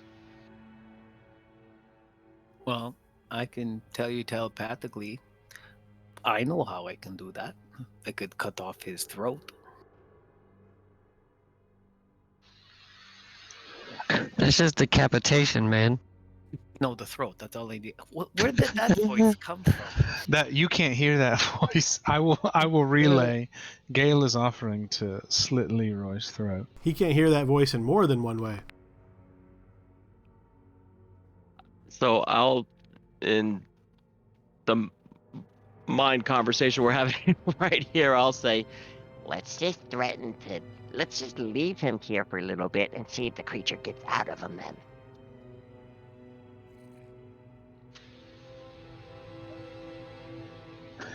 Leroy, and I'll say this out loud, we're going to continue on our little adventure. We want you to stay here bound up, just for the protection of yourself and the rest of us. We don't know if that creature still has a hold of you or it could come back to bite us in the rear. You're going to stay here and be a good little Leroy, aren't you? Not like I have much of a choice. I'm bound. All right. Let us know if you hear of anything dangerous coming up behind us, okay? Sure. I guess we just walk away. So I don't. So I don't do the throat thing. No, somebody's idea was to see if the creature would leave Leroy's body, or at least Wondering, I don't know. get rid of it. Maybe after we leave, Spectre can sneak back in invisibly. Ooh. Yeah, that's Hey, a good idea. that's a good idea. But I was I gonna also suggest that. also have idea for Adam. Can I use my survival abilities to look at these fungi?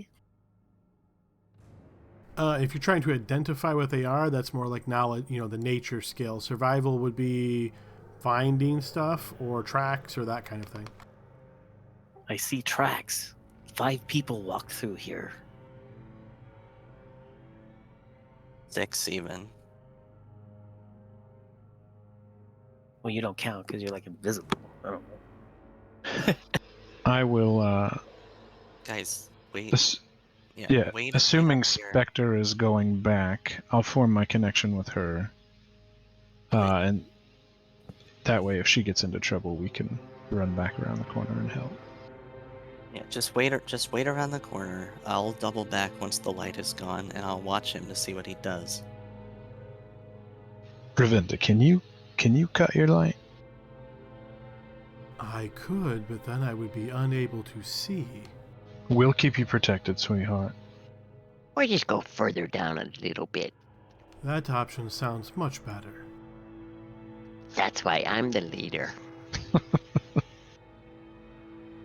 I'm gonna park here, and I'm gonna watch Leroy see what he's doing. Like, we told him to stay bound, but is he? Now that he thinks we're gone, I'll wait a little bit for like the footsteps to stop. I want to see if he like tries to untie himself. He's not moving.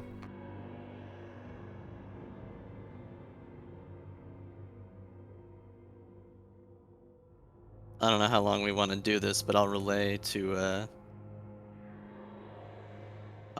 Sarah that he's obeying instructions for now. Well, how long do you want to do this? Maybe another 5 minutes to so that Dylan can roll his new character next. I don't know. I rolled this character weeks ago, so we'll just see what happens. But Yeah, if Leroy is not doing anything and I don't see any like jerk slug crawl out of his brain, yeah,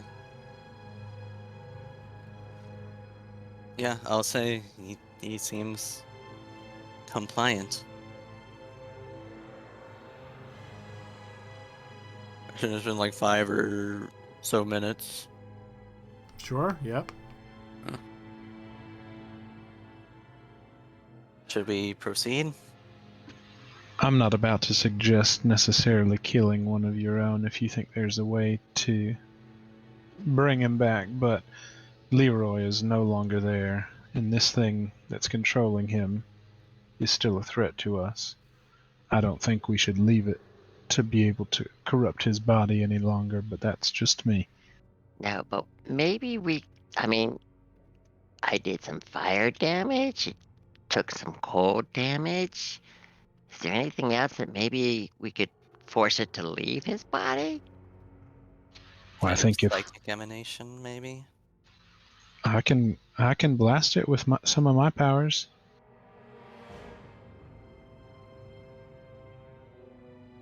I could hit him with some psionic spell I got, but I don't think that's gonna do anything to a psionic creature. We can try. Come on, Kurtu.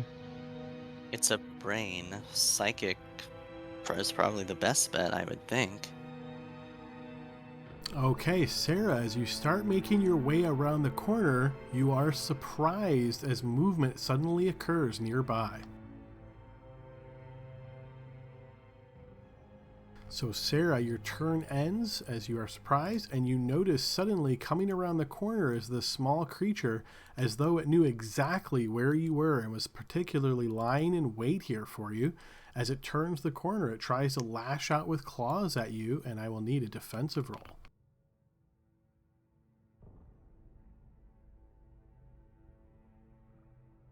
You manage to evade this as it then focuses on your mind, and I will need an intelligence saving throw. Is this where I can spend a hero point? You can, yes. You can burn your reaction and spend a hero point.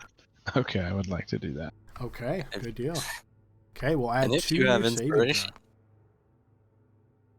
Jesus Christ. All So right, that's 7? almost single digits. All right, so as this psychic assault hits you, you're going to suffer 4 points of psychic damage. And just double checking, I can't imagine your intelligence is this low. It is not. Okay, so that is the effect. Everybody else would be surprised for the round as nobody has any idea what's going on. And then Sarah, it is your turn, no longer surprised.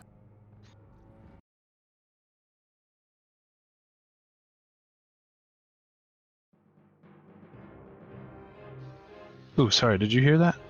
I didn't get the audio sound.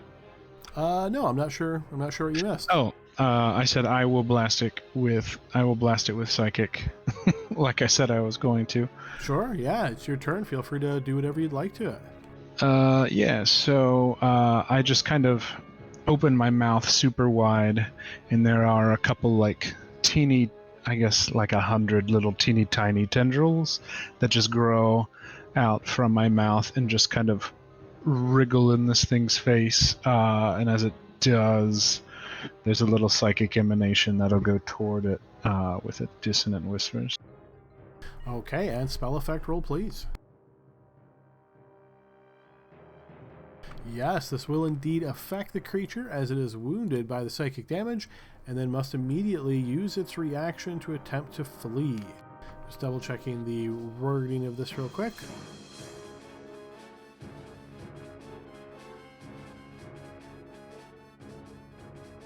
Yeah, so it is going to flee. Would you like to take an opportunity attack against it? Yeah, I'm gonna punch it as it goes. All right, go ahead and make an unarmed strike, I suppose. I will try. It's just what a strength.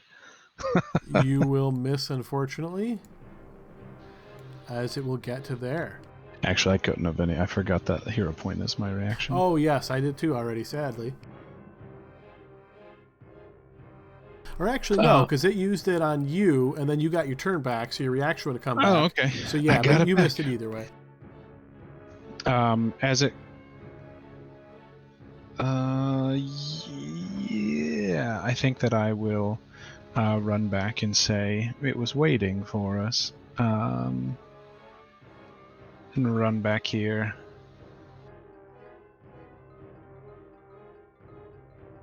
Was it the same thing that was in Leroy's head?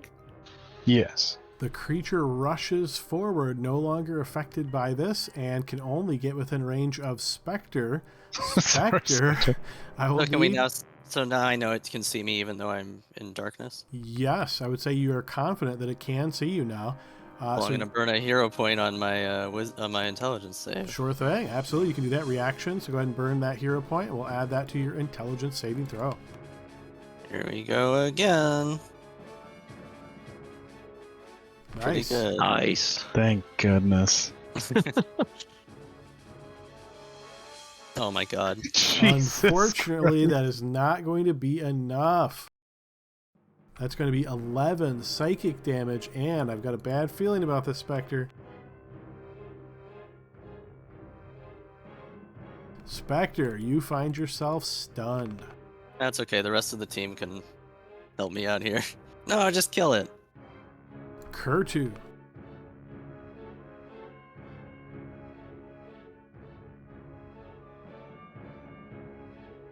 I'm going to blast it with the hero point. All right, you step up, hero point it. Go ahead and roll that and cast your spell. I meant to public that, but anyway. Yep, no worries. We got you. Yes, that will certainly hit. And it literally had 1 HP left, so that burns it to an absolute crisp. It is destroyed. Yeah, but I just wanted to see that high damage. That's Certainly, really- yes. All right, guys, so we are out of combat. Unfortunately, we find ourselves in another bad situation here, as you've got 1 team member missing, and then Spectre is stunned, and you've seen that this takes quite a long time. You didn't see any kind of comeback intelligence. Ravinda has already explained to you that she had to use a significant amount of magic power to restore Kurtu's state, aka she cannot do this again. So, as we're at the end of our session, does anybody have any ideas of anything they can do or try to do for Spectre? Because that may impact how things start next week. No, just make a new character, bro. Oh, I'm a fighter. I don't know what I would do except hit things. I have no special abilities here. Yeah, if Ravinda can't do anything, none of us have greater restoration, so I guess we leave Spectre here and make a new character, and hopefully somebody's in this dungeon to help us out. Well, But, wait a but second. Spectre's just stunned, right? It's not occupied. Yeah, but it's until she gets greater restoration. To get We Kurtu, don't yeah. necessarily know. There could be some other way we could. I mean, there's a bunch of mushrooms, guys. I mean, We know she has no intellect, though. Is Yeah. the problem. Yeah. Okay, But so you if would nobody, you would be able to use your telepathy to realize that my brain is still there. Yeah, like I did with Kurtu, but like, there's nothing we can do. so with nobody having any kind of special ability or anything here, what I'll say, a couple options spring to mind. So, Jordan, for next week, if you would like, if they're planning to keep Spectre basically back here until they see if they can find something, obviously we don't want you to sit here throughout the whole session and not be able to do anything. So I could have you play Ravinda, if you wish, temporarily to see if you find something that can restore Spectre, and if they do, then obviously you take control of Spectre at that point. Or if you want to assume that you may not be getting Spectre back, you can make another character, and we would see how that would work. Do you have a preference? I don't want to give. I don't want to write Spectre off until we're sure we can't get her back. Okay, are you comfortable playing Ravinda next week until something may happen? Yeah, sure. Okay, perfect. So that will be the plan. I know Dylan already discussed his new character. Yeah, so FYI, guys, these creatures are quite dangerous, even though they're not particularly high as far as CR or anything is that concerned. But for a party who is mostly based on low intelligences, yeah, not too easy here. So yeah, I hope everybody enjoyed this session. We've just barely sort of scratched the surface of what's in here. Hopefully you guys can tell based on the size of this map, this place is kind of big. Maybe not. We'll see how big it actually truly ends up being. But yeah, I hope everybody enjoyed this. We'll see you guys all next week and continue the adventure then. Hey, Adam, are we Yes. playing next week? Oh, right. Next week's Super Bowl, isn't it? Yeah. Yes, okay, thank you for reminding me that. No, we are not playing Super Bowl, because I'm sure other people have plans, and I know I have plans. Super Bowl party, that's usually what happens. But yeah, so we'll see everybody in 2 weeks then. So hope everybody enjoys the week off, and I don't even have a favorite team in the Super Bowl anymore, so go one of those teams. But yeah, hope everybody had a good one. We'll see you all in 2 weeks.